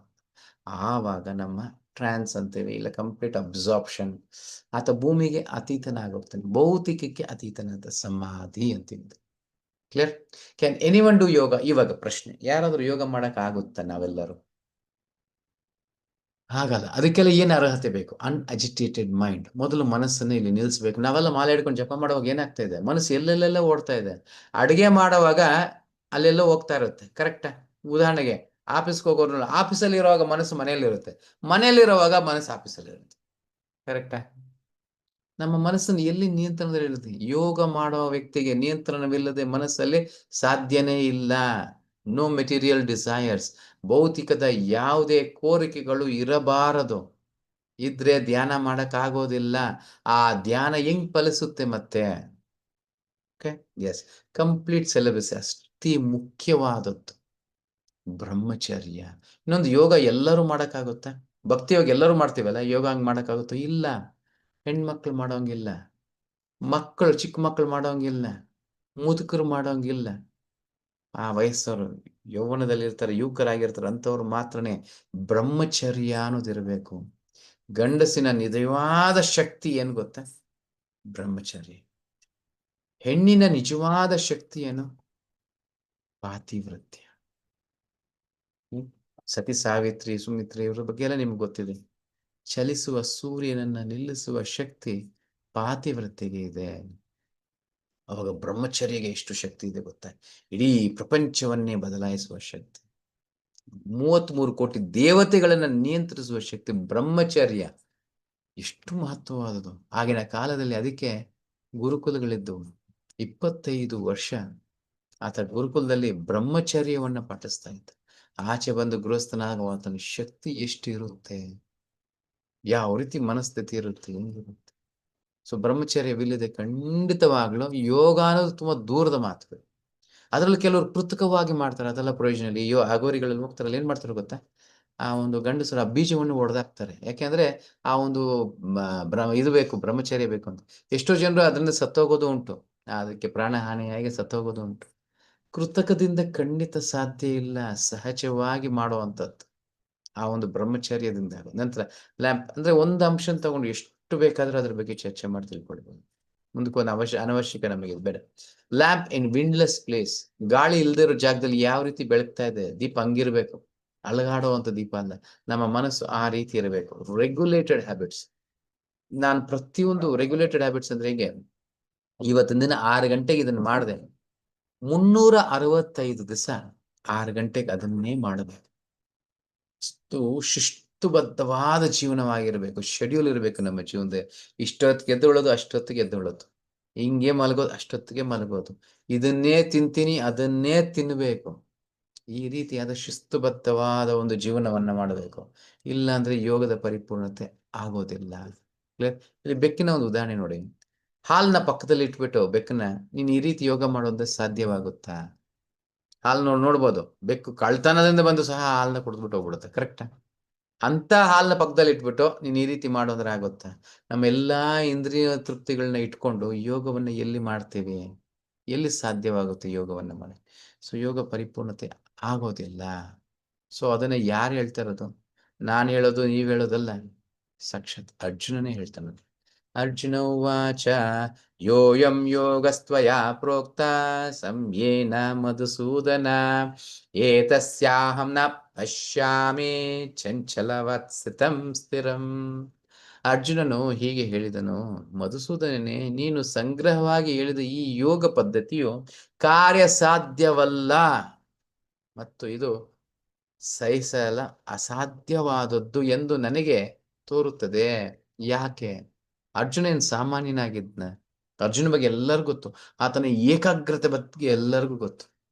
ಯಾವಾಗ ಚಿಕ್ಕ ವಯಸ್ಸಲ್ಲಿ ಆತನಿಗೆ ಒಂದು ಬಿಲ್ಲು ವಿದ್ಯೆ ಹೇಳ್ಕೊಡುವಾಗ ದ್ರೋಣಾಚಾರ್ಯರು ಎಲ್ಲರನ್ನೂ ಪರೀಕ್ಷೆ ಮಾಡುವಾಗ ಒಂದು ಇದು ಏನು ಪಕ್ಷಿಯ ಒಂದು ಕಣ್ಣಿಗೆ ಗುರಿ ಇಡಬೇಕು ಅಂತ ಎಲ್ಲರಿಗೂ ಹೇಳ್ತಾರೆ. ಒಬ್ಬೊಬ್ರು ಒಂದೊಂದು ಹೇಳ್ತಾರೆ. ಯುಧಿಷ್ಠಿರ ಮಹಾರಾಜನ ಮೊದಲು ಕೇಳಿದಾಗ ಏನಂತಾನೆ, ಆ ಒಂದು ಮರ ಏನ್ ಕಾಣಿಸ್ತಾ ಇದೆ ನಿನಗೆ ಅಂದ್ರೆ, ಮರ ಕಾಣಿಸ್ತಾ ಇದೆ, ಮರದಲ್ಲಿ ಒಂದು ಪಕ್ಷಿಯ ಗೂಡು ಕಾಣಿಸ್ತಾ ಇದೆ, ನಂತರ ಅಲ್ಲಿ ಹಲವಾರು ಒಂದು ಏನದು ಇರುವೆಗಳಿದೆ, ಹಲವಾರು ಎಲ್ಲ ಹೇಳ್ತಾ ಪಕ್ಷಿನೂ ಇದೆ, ಪಕ್ಷಿಯ ಕಣ್ಣು ಇದೆ ಅಂತಾನೆ. ಅವಾಗ ದ್ರೋಣಾಚಾರ್ಯ ಹೇಳ್ತಾನೆ, ನೀನು ಒಳ್ಳೆಯ ರಾಜನಾಗ್ತೀಯ, ನಿನ್ನ ದೃಷ್ಟಿಕೋನ ಚೆನ್ನಾಗಿದೆ, ಆದ್ರೆ ನೀನು ಒಳ್ಳೆ ಬಿಲ್ಲು ಬಿದ್ದುಗಾರನ ಆಗಕ್ಕಾಗಲ್ಲ, ಬಿಟ್ಬಿಡು ಅಂತ. ಮತ್ತೆ ಭೀಮನ್ ಕರಿತಾನೆ. ನೋಡಿ, ಅರ್ಥ ಮಾಡ್ಕೊಳ್ಳಿ ಎಲ್ಲರೂ, ಎಲ್ಲರ ಕಣ್ಣೆದುರುಗಡೆ ಒಂದೇ ಇದೆ, ನನ್ನ ದೃಷ್ಟಿಕೋನ ಏನಿದೆ. ಭೀಮನಿಗೆ ಹೇಳ್ದೆ, ಭೀಮ ನಿನ್ಗೆ ಏನ್ ಕಾಣಿಸ್ತಾ ಇದೆ? ಗುರುಗಳೇ, ಆ ಮರದಲ್ಲಿ ಎಷ್ಟು ಹಣ್ಣುಗಳಿದೆ, ಹಣ್ಣುಗಳೆಲ್ಲ ಕಾಣಿಸ್ತಾ ಇದೆ ಗುರುಗಳೇ ಅಂತಾನೆ. ಹಣ್ಣುಗಳು ಕಾಣಿಸುತ್ತೆ, ಪಕ್ಷಿನೂ ಕಾಣಿಸುತ್ತೆ. ಓ, ನೀನು ಭೋಜನ ಪ್ರಿಯಪ್ಪ, ನಿನಗೆ ಬೇರೆ ಕಾಣಿಸಲ್ಲ, ನೀನು ಹೋಗು ಅಂತಾನೆ. ಅರ್ಜುನ್ ಕರೀತಾನೆ, ಅರ್ಜುನ್ ನಿನಗೇನ್ ಕಾಣಿಸ್ತಾ ಇದೆ? ಗುರುಗಳೇ, ಪಕ್ಷಿಯ ಕಣ್ಣು ಕಾಣಿಸ್ತಾ ಇದೆ. ಪಕ್ಷಿ ಕಾಣಿಸ್ತಾ ಇಲ್ವಾ? ಇಲ್ಲ ಗುರುಗಳೇ, ಪಕ್ಷಿ ಕಾಣಿಸ್ತಾ ಇಲ್ಲ. ಮರ ಕಾಣಿಸ್ತಾ ಇಲ್ಲ, ಏನು ಕಾಣಿಸ್ತಾ ಇಲ್ಲ, ಪಕ್ಷಿಯ ಕಣ್ಣು ಮಾತ್ರ ಕಾಣಿಸ್ತಾ ಇದೆ. ಒಡಿಕ ಅರ್ಜುನ ಅಂತ. ಆವಾಗ ಆ ಒಂದು ಗುರಿ ಅನ್ನೋದನ್ನ ಹೊಡುತ್ತೆ.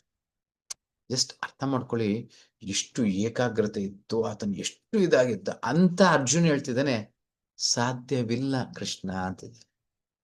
ಇನ್ ಕೆಲವು ಪ್ರಶ್ನೆ ಬರುತ್ತೆ, ಹೌದು, ಯುದ್ಧವನ್ನು ಮಾಡುವಾಗ ಬರೀ ಒಂದು ಕಣ್ಣಿಗೆ ಗುರಿ ಇಟ್ಕೊಂಡಿದ್ದಾಗ ಏನು ಕಾಣಿಸ್ತಾ ಇಲ್ಲ ಅನ್ನುವಾಗ ಯುದ್ಧ ಹೆಂಗ್ ಮಾಡಕ್ ಸಾಧ್ಯ? ಬರುತ್ತೆ ಇಲ್ವೋ ಈ ಪ್ರಶ್ನೆ? ಅಭ್ಯಾಸ. ಹೇಳ್ತೀನಿ ನೋಡಿ. ಇವಾಗ ನಾವು ಉದಾಹರಣೆಗೆ ಮಕ್ಳಿರುವಾಗ ನಡೆಯುವಾಗ ಒಂದೊಂದೇ ಹೆಜ್ಜೆ ಹೇಳ್ಕೊಡ್ತೀವಿ ಮಕ್ಕಳಿಗೆ. ಒಂದು ಮೆಟ್ಲು ಹೆಂಗ್ ಹತ್ತಬೇಕು ಅಂತ ಹೇಳ್ಕೊಡ್ತೀವಿ. 100 ಮೆಟ್ಲು ಹತ್ತಬೇಕು ಅನ್ನೋ ಹೇಳ್ಕೊಡೋ ಅವಶ್ಯಕತೆ ಇಲ್ಲ. ಆ ಒಂದು ಮೆಟ್ಲು ಹತ್ತುವಾಗ ಪರಿಪೂರ್ಣತೆ ಸಾಧಿಸ್ಬಿಟ್ರೆ 100 ಮೆಟ್ಲು ಯಾವುದೇ ಒಂದು ಇದಿಲ್ಲದೆ ಕೆಳಗೆ ಬೀಳದೆ. ಇವತ್ತು ನಾವು ನಡೆಯುವಾಗ ಯಾವತ್ತು ಕೆಳಗೆ ಬೀಳ್ತಿದ್ದೇವೆ? ಕಾಲು ತಪ್ಪಿ ಕೆಳಗಡೆ ಏನಾದ್ರು ಬೀಳ್ತಿದ್ದೇವೆ? ಇಲ್ಲ. ಮಾಡಿರುವಂಥ ಅಭ್ಯಾಸ. ಅದೇ ರೀತಿಯ ಅಭ್ಯಾಸ. ಒಂದು ಗುರಿಯನ್ನ ನಾನು ಸರಿಯಾಗಿ ನನ್ನ ಜೀವನದಲ್ಲಿ ಕಲ್ತ್ಬಿಟ್ರೆ ನಂತರ 2, 3, 100 ಗುರಿಗಳವರೆಗೂ ಒಂದು ತಪ್ಪೋದಿಲ್ಲ. ಅರ್ಜುನ ಬಾಣ ಬಿಟ್ರೆ ಯಾವತ್ತಿಗೂ ಗುರು ತಪ್ಪೋದಿಲ್ಲ. ಒಂದೇ ಸರಿಗೆ 100 ಬಾಣಗಳು ಬಿಡ್ತಾನೆ, 100 ಬಾಣಗಳು ಗುರಿಯನ್ನ ಮುಟ್ಟುತ್ತೆ. ನನ್ನ ಅಭ್ಯಾಸ ಎಷ್ಟರ ಮಟ್ಟಿಗೆ ಮಾಡಿ. ರೈಟ್. ನಂತರ ಇನ್ನೊಂದು ಮಾತಾಡ್ತಾನೆ, ಅರ್ಜುನ ಹೇಳ್ತಾನೆ, ಚಂಚಲಂ ಹಿ ಮನ ಕೃಷ್ಣ ಪ್ರಮಾತಿ ಬಲವದೃಢಂ ತಸ್ಯಾಹಂ ನಿಗ್ರಹಂ ಮನ್ಯೆ ವಾಯೋರಿವಸು ದುಷ್ಕರಂ. ಆತನ ಶಕ್ತಿ ಎಷ್ಟು ಅಂದ್ರೆ ಗಾಳಿಯನ್ನ ನಿಯಂತ್ರಿಸ್ತಾನೆ. ಚಲಿಸುವ ಗಾಳಿ. ಎಷ್ಟು ಜನರಿಗೆ ಗಾಳಿಯ ಬಗ್ಗೆ ಗೊತ್ತಿಲ್ಲ. ಆ ಯೋಗದ ಬಗ್ಗೆ ಹೇಳ್ತಿದೆ, ಉಸಿರಾಡುವಾಗ ಇವಾಗ ಇಷ್ಟೊತ್ತಾಯ್ತು ಕ್ಲಾಸ್, ಯಾರಾದ್ರೂ ಉಸಿರಿನ ಬಗ್ಗೆ ನೋಡಿದ್ರೆ ಗಾಳಿ ಒಳಗೆ ಹೋಗ್ತೈತೆ, ಬರ್ತೈತೆ ಆಚೆ, ಏನಾದ್ರು ಗೊತ್ತಾಯ್ತು ನಿಮಗೆ? ಲೆಕ್ಕ ಹಾಕೊಳ್ಳಿ. ಸ್ಥೂಲವಾಗಿ ಗಾಳಿನೇ ನಮಗೆ ಗೊತ್ತಾಗ್ತಾ ಇಲ್ಲ. ಆ ಯೋಗಿ ಆದವನು ಆ ಗಾಳಿನ ಎಷ್ಟು ಮಂದಿ ನಿಯಂತ್ರಿಸ್ತಾನೆ. ಗಾಳಿ ಒಳಗಡೆ ಹೋದ ನಂತರ ದೇಹದೊಳಗಡೆ ಎಲ್ಲಿ ಹೋಗ್ತಿದೆ ಅದನ್ನ ಯಾವ ರೀತಿ ನಿಯಂತ್ರಣ ಮಾಡಬೇಕು ಅನ್ನೋದು ಮಾಡ್ತಿರ್ತಾನೆ. ಅದು ಯೋಗ ಪದ್ಧತಿ. ಅರ್ಥ ಆಗ್ತಿದೆ? ಸೊ ಅರ್ಜುನ್ ಹೇಳ್ತಿದ್ದಾನೆ, ಆತನು ಗಾಳಿಯನ್ನ ನಿಲ್ಲಿಸ್ತಾ ಇದ್ದ, ಅಂದ್ರೆ ಈ ಒಂದು ಮನಸ್ಸನ್ನ ನಿಲ್ಲಿಸಕ್ ಆಗಲ್ಲ ಅಂತಿದ್ದಾನೆ. ಕೃಷ್ಣನೇ, ಮನಸ್ಸು ಚಂಚಲವಾದದ್ದು, ಪ್ರಕ್ಷುಬ್ಧವಾದದ್ದು, ಹಠಮಾರಿ ಮತ್ತು ಬಲವಾದದ್ದು. ಅದನ್ನು ನಿಗ್ರಹಿಸುವುದು ಗಾಳಿಯನ್ನು ನಿಯಂತ್ರಿಸುವುದಕ್ಕಿಂತ ಕಷ್ಟ ಎಂದು ನನಗೆ ತೋರುತ್ತದೆ. ಇಂಥ ಒಂದು ಪದ್ಧತಿ ಹೇಳ್ತಿದೆಯಲ್ಲ, ನಾನು ಗಾಳಿಯನ್ನ ಬೇಕಾದ್ರೆ ನಿಲ್ಲಿಸ್ತೀನಿ, ಆ ಒಂದು ಮನಸ್ಸನ್ನು ನನ್ನ ಕೈಯಲ್ಲಿ ನಿಲ್ಸಕ್ ಆಗಲ್ಲ ಅಂತಿದ್ದಾನೆ. ಆದ್ರೆ ಇದನ್ನ ಹೇಳಿದ ತಕ್ಷಣ ಕೃಷ್ಣನು, ಸರಿ ಆಯ್ತು, ನಾನು ನಿನಗೆ ಅನುಗ್ರಹ ಕೊಡ್ತೀನಿ, ಆಶೀರ್ವಾದ ಮಾಡ್ತೀನಿ, ಆಗೋಗುತ್ತೆ. ಇಲ್ಲ. ಏನ್ ಸಲಹೆ ಕೊಡ್ತಾನೆ ಅಂತ ನೋಡಿ. ಈ ಒಂದು ಮನಸ್ಸಿನ ಬಗ್ಗೆ ಏನ್ ತಿಳ್ಕೊಳ್ಬೇಕಂದ್ರೆ, ಫ್ಲಿಕರಿಂಗ್, ಯಾವಾಗಲೂ ಚಂಚಲವಾದದ್ದು, raises doubts due to attachment. ನನಗೆ ಕೆಲವೊಂದು ವ್ಯಾಮೋಹ ಇದ್ಮೇಲೆ ಅದಕ್ಕೆ ಸಂಶಯ ಅನ್ನೋದು ಹೆಚ್ಚಿಗೆ ಬರ್ತಾ ಇರುತ್ತೆ. ಉದಾಹರಣೆಗೆ ಈ ಒಂದು ಸೆಷನ್ ಹೇಳ್ತೀವಿ, ಯಾವ ಇದು ಉದಾಹರಣೆ ಬೇಡ, ಇದೇ ತಗೊಳ್ಳೋಣ. ಈ ಸೆಷನ್ ನಾನು ಒಂದು ಹೇಳ್ತೀನಿ, ಜಪ ಮಾಡ್ರಿ ಅಂತ. ನಂತರ ಈ ಒಂದು ಹಾಲು ಹಣ್ಣು ನೈವೇದ್ಯ, ಏನ್ರಪ್ಪ ಇವ್ರು ಮಾಡಕ್ ಕೆಲಸ ಇಲ್ಲ, ಒಂದೊಂದ್ ದಿನಕ್ಕೆ ಒಂದೊಂದು ಸೇರ್ಸಿ ಹೇಳ್ತಾ ಇದಾರೆ, ಇನ್ನು ನಾಳೆ ನಾಡ್ದಾಗೆಲ್ಲ ಏನ್ ಮಾಡ್ತಾರೋ, ಬೇಡಪ್ಪ ನನಗೆ ಸೆಷನೇ ಬೇಡ. ಕರೆಕ್ಟ್. ಚಿಕ್ಕದಾಗಿ ಒಂದು ಇಸ್ಕಾನ್ ಒಂದು ಇದರಲ್ಲಿ ಒಂದು ಇಬ್ರು ಸ್ನೇಹಿತರು ಮಾತಾಡ್ಕೊಂತಿದ್ದಾರೆ. ಒಂದು ಸ್ನೇಹಿತರು ಹೇಳ್ತಾನೆ, ಇವನು ಪ್ರಾರಂಭದಲ್ಲಿ ಇಲ್ಲಿ ಸೇರೋವಾಗ ಏನು ಬೇಡ, ನೀವು ಒಂದು ಮಾಲೆ ಜಪ ಮಾಡಿದ್ರೆ ಸಾಕು, ಸೇರ್ಕೊಂಬಿಡಿ ಅಂತ ಹೇಳಿದ್ರು. ನಾನು ಸೇರ್ಕೊಂಡ್ಬಿಟ್ಟೆ. ಆಮೇಲೆ ಏನು ಒಂದೇ ಮಾಲೆ ಜಪ ಮಾಡ್ತಿದ್ದೆ, 2 ಮಾಡು ಅಂದ್ರು. ಸರಿ ಅಂದೆ. ಏನ್ ಬರೀ 2 ಮಾಡ್ತೀಯ, 4 ಮಾಡು ಅಂದ್ರು. ಆಯ್ತು ಅಂದೆ. ಆಮೇಲೆ 16 ಮಾಲೆಯವರು ಕರ್ಕೊಂಡ್ ಬಂದ್ಬಿಟ್ರು. ಇವತ್ತು ನೋಡು 16 ಮಾಲೆ ಜಪ ಮಾಡ್ತೀನಿ. ಇವಾಗ ನೋಡಿದ್ರೆ ಏಕಾದಶಿ ಮಾಡು ಅಂತವ್ರೆ. ನಾಳೆ ಏಕಾದಶಿ ಬರ್ತಾ ಇದೆ. ಸೊ ಏಕಾದಶಿ ಮಾಡು ಅಂತ ಇದ್ದಾರೆ. ಒಂದೊಂದೇ ಎಲ್ಲಿಗೆ ಹೋಗ್ಬಿಟ್ಟುತ್ತೋ ಇದು ಅಂತಾನೆ ಅಂತ. ಅರ್ಥ ಆಗ್ತಿದೆಯಾ? ಸೊ ನಮ್ಮ ಮನಸ್ಥಿತಿನೂ ಅಷ್ಟೇ. ಇನ್ನು ಎಷ್ಟೆಷ್ಟು ಇದೆಯೋ ಜೀವನದಲ್ಲಿ ಮಾಡೋದು. ಇನ್ ನನಗ್ ಮಾಡ್ತೀರಾ ನೀವು? ನಿಮ್ಮನ್ನ ನೀವು ಉದ್ಧರಿಸ್ಕೊಳ್ಳೋದಕ್ಕೆ ಮಾಡೋ ಅಂಥದ್ದು. ಅದನ್ನು ಮೊದಲೇ ಹೇಳ್ದೆ. 2 ವಿಚಾರ, ಇನ್ಯಾವತ್ತೂ ಏನು ಹೇಳೋದಿಲ್ಲ ಅಂತಾನು ಹೇಳ್ದೆ. ಏನು? ಒಂದು ಜಪ ಮಾಡಿ, ನೈವೇದ್ಯ ಮಾಡಿ ಅಷ್ಟೇ. ಅಷ್ಟನ್ನ ಮಾಡ್ಕೊಂಡು ನಿಮ್ಮ ಜೀವನನ ನೀವು ಉದ್ಧರಿಸ್ಕೊಳ್ಳಿ. ನನಗೇನೋ ಮಾಡ್ದಂಗೆ ನೀವು ಇದ್ ಮಾಡೋ ಅವಶ್ಯಕತೆ ಇಲ್ಲ. ನಿಮ್ಮ ಜೀವನನ ನೀವು ಉದ್ಧರಿಸ್ಕೊಳ್ಳಿ. ಕ್ಲಿಯರ್? ರಾಷನಲೈಸಸ್ ಅಟ್ಯಾಚ್‌ಮೆಂಟ್. ಆ ಒಂದು ಅಟ್ಯಾಚ್‌ಮೆಂಟ್ ಇಂದ ನಮ್ಮನ್ನ ಅಂಟುವಿಕೆ, ಅದರ ಮೇಲೇನೇ ನನ್ನ ಒಂದು ವ್ಯಾಮೋಹ, ಅದಕ್ಕೋಸ್ಕರ ಇಡೀ ನನ್ನ ಜೀವನ ನಿರ್ಧಾರ ಆಗ್ತಿರುತ್ತೆ. ಆಬ್ಸ್ಟಿನೇಟ್ ಅಂಡ್ ಸ್ಟ್ರಾಂಗ್, ತುಂಬಾ ಬಲಶಾಲಿ ಆದದ್ದು. ಸೊ ನನ್ನ ಏನ್ ಮಾಡ್ಸೋದಕ್ಕೂ ಹಿಂಜರಿಯೋದಿಲ್ಲ. ಸೊ ಕಾಮ ಇರೋ ವ್ಯಕ್ತಿಗೆ ಲಜ್ಜಾನ ಇದು ಅವತ್ತಿಗೆ ಮಾನ ಮರ್ಯಾದೆ ಎಲ್ಲ ಕಳ್ಕೊಂಡ್ಬಿಟ್ಟಿರ್ತಾನೆ. ಆದ್ರೂ ಆ ಕಾಮ, ಆ ಒಂದು ಇಂದ್ರ ತೃಪ್ತಿ ಎಷ್ಟ್ರ ಮಟ್ಟಿಗೆ ನಮ್ಮನ್ನ ಕೆಳಮಟ್ಟಕ್ಕೆ ಮಾಡುತ್ತೆ ಗೊತ್ತಾ? Yes, cannot get through. ಅದನ್ನ ಸುಲಭವಾಗಿ ಆಚೆ ಬರಕ್ಕಾಗಲ್ಲ. Turbulent breaks down all walls. ಅನ್ಕೊಂತಿದೀವಿ ನಮಗ್ ಮಾತ್ರ ಅಂತ, ಖಂಡಿತ ಇಲ್ಲ. ಎಷ್ಟೋ ಮಹಾತ್ಮರು ಕೆಳಗಡೆ ಬಿದ್ದೋಗಿದ್ದಾರೆ. ಎಷ್ಟೋ ಮಹಾತ್ಮರು ಕೆಳಗಡೆ ಬಿದ್ದೋಗಿದ್ದಾರೆ. ಎಲ್ಲೂ ಚಿಕ್ಕ ಕಥೆ ಹೇಳ್ತೀನಿ. ವಿಪ್ಲನಾರಾಯಣ ಅಂತ ಒಂದು ಮಹಾಭಕ್ತ ಆಳ್ವಾರಲ್ಲಿ. ವಿಪ್ಲನಾರಾಯಣ ಆತನ ಹೆಸರು. ಎಂತ ಮಹಾಭಕ್ತನು ಅಂದ್ರೆ ಪ್ರತಿದಿನ 365 ದಿವಸ ಆ ಒಂದು ಆತನ ಒಂದು ತೋಟ ಇತ್ತು. ಆ ತೋಟದಲ್ಲಿ ತುಳಸಿ ಹೂವು ಎಲ್ಲ ಎತ್ಕೊಂಡು, ಮಾಲೆ ಎತ್ಕೊಂಡ್ಬಂದು ಭಗವಂತನಿಗೆ ಹಾಕಿ ಈ ರೀತಿ ಶುದ್ಧ ಭಕ್ತಿ ಸೇವೆಯಲ್ಲಿ ಇದ್ದಿತ್ತು. ಒಂದು ದಿನ ಏನಾಯ್ತು ಅಂದ್ರೆ, ಒಂದು ವೇಶ್ಯೆ ಆ ಒಂದು ದಾರಿಯಲ್ಲಿ ಬರ್ತಾಳೆ. ಆಕೆ ಹೆಸರು ದೇವದೇವಿ ಅಂತ. ದೇವದೇವಿ ಅಂದ್ರೆ ದೇವತೆಗಳನ್ನು ಸಹ ಮೋಹಿಸ್ಬಿಡ್ತಾಳೆ. ಅಂಥ ಒಂದು ಅಂದ. ಸೊ ಎಲ್ಲ ತನ್ನ ಸ್ನೇಹಿತರ ಜೊತೆಗೆ ಹೋಗ್ತಾರೆ. ಹೋಗುವಾಗ ಏನಾಗ್ತದೆ, ರೋಡಲ್ಲಿ ನಡ್ಕೊಂಡು ಹೋಗುವಾಗ ಹಲವಾರು ಗಂಡಸರು ಆಕೆಯ ಅಂದವನ್ನು ನೋಡಿ ಅವರು ನಡೆಯೋ ಕಾಲೆಜ್ಜೆಗಳನ್ನ ಮರ್ತೋಗ್ತಿದ್ದಾರೆ, ಬಿದೋಗ್ಬಿಡ್ತಾ ಇದ್ದಾರೆ. ಅಲ್ಲಲ್ಲಿ ದಾರಿನ ನೋಡದೆ ಬಿದೋಗ್ಬಿಡ್ತಾರೆ. ಅಂದ್ರೆ ಲೆಕ್ಕ ಹಾಕೊಳ್ಳಿ, ಆಕೆ ಅಂದ ಎಷ್ಟಿದೆ. ಒಂದೊಂದು ನೋಡಿ ಆ ಒಂದು ಸ್ನೇಹಿತರು ಇವರೆಲ್ಲ ಸೇರ್ಕೊಂಡು ನಗ್ತಾ ಇದ್ದಾರೆ. ಆತನ ನೋಡಿ ಹೆಂಗ್ ಹೋಗ್ತಾನೆ, ಈತನ ನೋಡಿ ಹೆಂಗ್ ಆಗ್ತಾನೆ, ನಗ್ತಾ ಹೋಗ್ತಾರೆ. ವಿಪ್ಲನಾರನ ಎದುರುಗಡೆನೇ ಬರ್ತಿದ್ದಾನೆ. ಎದುರುಗಡೆ ಬಂದು ಈಕೆನ ಮೇಲಿಂದ ಕೆಳಗೆ ನೋಡ್ಬಿಟ್ಟು ನಗ್ತಾ ಹೋಗ್ಬಿಡ್ತಾನೆ. ಎಲ್ಲರಿಗೂ ಆಶ್ಚರ್ಯ. ಒಂದು ಚೂರು ವ್ಯಾಮೋಹಿತನಾಗಿಲ್ಲ ಆತನಿಗೆ. ಅವಾಗ ಸ್ನೇಹಿತರೆಲ್ಲ, ಆಯ್ತು ಕಣಿ, ನಿಮ್ಮ ಅಂದ ಎಲ್ಲ ಮುಗ್ದೋಯ್ತು, ಇಷ್ಟು ದಿವಸ ಮುಗ್ದೋಯ್ತು ನೋಡು. ಆ ವ್ಯಕ್ತಿ ಮೇಲೆ ಒಂದು ಚೂರು ಪ್ರಭಾವ ಅನ್ನೋದು ಬೀರ್ಲಿಲ್ಲ. ಆಕೆಗೆ ಅವಮಾನ ಆಗೋಗುತ್ತೆ. ಏ ಆತ ನನ್ನ ಹಿಂದೆ ಬರೋ ತರ ಮಾಡ್ತೀನಿ ನೋಡು ಅಂತ ಏನ್ ಮಾಡ್ತಾಳೆ, ಆ ಒಡವೆಗಳನ್ನ ಇದನ್ನೆಲ್ಲ ತೆಗೆದು ಇಟ್ಬಿಟ್ಟು, ಒಂದು ಸಾಧಾರಣ ಹೆಣ್ಮಗಳು ಹೆಂಗಿದೆ ಅಬಲೆಯಾಗಿರೋಂಥ ಅರ್ಧೋಗಿರೋ ಒಂದು ಸೀರೆ ಕಟ್ಕೊಂಡು ಅಲ್ಲಿಗೆ ಹೋಗ್ತಾಳೆ. ಹೋಗ್ಬಿಟ್ಟು 2 ಕೈಗಳನ್ನ ಜೋಡಿಸಿ, ಸ್ವಾಮಿ ನಾನು ಅನಾಥಳಾಗಿದ್ದೀನಿ, ಯಾರೂ ಇಲ್ಲ ನನ್ನ ರಕ್ಷಣೆಗೆ, ದಯವಿಟ್ಟು ನನಗೆ ಮಾರ್ಗದರ್ಶನ ಕೊಡಿ, ನಿಮ್ಮ ಆಶ್ರಮದಲ್ಲೂ ಒಂಚೂರು ಸ್ಥಳ ಕೊಡಿ, ಎಲ್ಲೋ ಇತ್ತು. ಆವಾಗ ವಿಪ್ಲನಾರಾಯಣ, ಅಯ್ಯೋ ಮಗಳೇ, ಇಲ್ಲಿ ಬರೀ ಗಂಡ್ಮಕ್ಳು ಇರೋದಂತಮ್ಮ, ಇಲ್ಲಿ ಹೆಣ್ಮಕ್ಳೆಲ್ಲ ಇರೋ ಹಂಗಿಲ್ಲ, ಇನ್ನು ಯಾವ್ದೋ ಬೇರೆ ಸ್ಥಳ ನೋಡ್ಕೊಳ್ಳಿ. ಅವಾಗ ಆಕೆ ಹೇಳ್ತಾಳೆ, ನಿಮ್ಮನ್ನ ಬಿಟ್ಟು ಇನ್ ಯಾರು ಇಲ್ಲ ನನಗೆ. ನಾನು ಯಾವ್ದೋ ಕೆರೆನ ಬಾವಿ ನೋಡಿ ಸತ್ತೋಗ್ತೀನಿ ಹೊರತುಪಡಿಸಿ ಎಲ್ಲೂ ಹೋಗಕ್ಕಾಗಲ್ಲ. ನಾನು ನಿಮ್ ಜೊತೆ ಮಾತ್ರ ಇದ್ರೆ ಸಾಧ್ಯ, ಇಲ್ಲಾಂದ್ರೆ ಇಲ್ಲ. ಶೋ ಇಷ್ಟು ಇದ್ರಲ್ಲಿ ಹೇಳ್ತಿದ್ದಾಳಲ್ಲ, ಸರಿ ಆಯ್ತಮ್ಮ, ಎಲ್ಲೋ ಒಂದ್ ಜಾಗದಲ್ಲಿ ಇದ್ದೇನೋ ಸೇವೆ ಮಾಡ್ಕೊಂಡು ಹೋಗು ಅಂತ. ಸೊ ಹಲವಾರು ದಿನಗಳು ಕಳೆದೋಗುತ್ತೆ.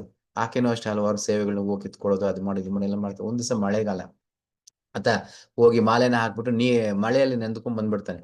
ತುಂಬಾ ಆಯಾಸಗೊಂಡಿದ್ದಾನೆ, ಮಲಗ್ತಾನೆ. ಆವಾಗ ಈಕೆ ಬರ್ತಾಳೆ. ಬಂದ್ ಹೇಳ್ತಾಳೆ, ನೋಡಿ ಎಷ್ಟೆಲ್ಲಾ ಸೇವೆ ಮಾಡ್ತಾರೆ ನೀವು, ಬೆಳಿಗ್ಗೆಯಿಂದ ರಾತ್ರಿವರೆಗೂ ಮಾಡ್ತಾರೆ. ನಿಮ್ ಸೇವೆ ಮಾಡೋ ಒಂದು ಅವಕಾಶ ಕೊಡಿ, ನಿಮ್ಗೆ ಕಾಲು ಒತ್ತೀನಿ ನಾನು, ಎಷ್ಟು ಆಯಾಸಗೊಂಡು. ಆತ ಹೇಳ್ತಾನೆ, ನಾನೇ ಸೇವಕನಮ್ಮ, ನನಗೆ ಯಾವ ಸೇವಕ ಬೇಕಮ್ಮ, ಬೇಡಮ್ಮ, ಅವಶ್ಯಕತೆ ಇಲ್ಲ, ಭಗವಂತನ ಸೇವೆ. ನೋಡಿ ಇಷ್ಟೆಲ್ಲ ಕೇಳ್ಕೊಂತೀನಿ, ದಯವಿಟ್ಟು ದಯವಿಟ್ಟು ತುಂಬಾ ಕೇಳ್ಕೊಂತಾನೆ. ಸರಿ ಆಯ್ತಮ್ಮ. ಯಾವತ್ತನು ಆಯಾಸಗೊಂಡಿಲ್ಲ. ಸರಿ ಆಯ್ತಮ್ಮ, ಕಾಲ್ಗೊಂಚೂರು ಮಸಾಜ್ ಮಾಡಮ್ಮ. ಒಂದು ವೇಶ್ಯೆ ಕೈಯಲ್ಲಿ ನಮ್ ದೇಹ ಕೊಟ್ರೆ ಏನು, ಕೊಟ್ಟವ್ರ ಗತಿ ಗೊತ್ತಾಗುತ್ತೆ. ಸೊ ಯಾವ ರೀತಿ ಮುಟ್ಟಬೇಕು, ಎಲ್ಲಿ ಮುಟ್ಟಬೇಕು, ಹೆಂಗ್ ಮುಟ್ಟಬೇಕು ಅಂತ ಚೆನ್ನಾಗಿ ಗೊತ್ತು. ಒಂದು ಚೂರು ಕಾಲ್ನ ಹಿಡಿತಾಳೆ. ಆತನಲ್ಲಿ ಕಾಮದ ಒಂದು ಉದ್ರೇಗ ಅನ್ನೋದು ಆಗ್ತದೆ. ಕಾಮ ಎಂತ ಮಹಾತ್ಮನ ಕಾಮ ಅನ್ನೋದು ಬೆಳೀತಾ ಇದೆ.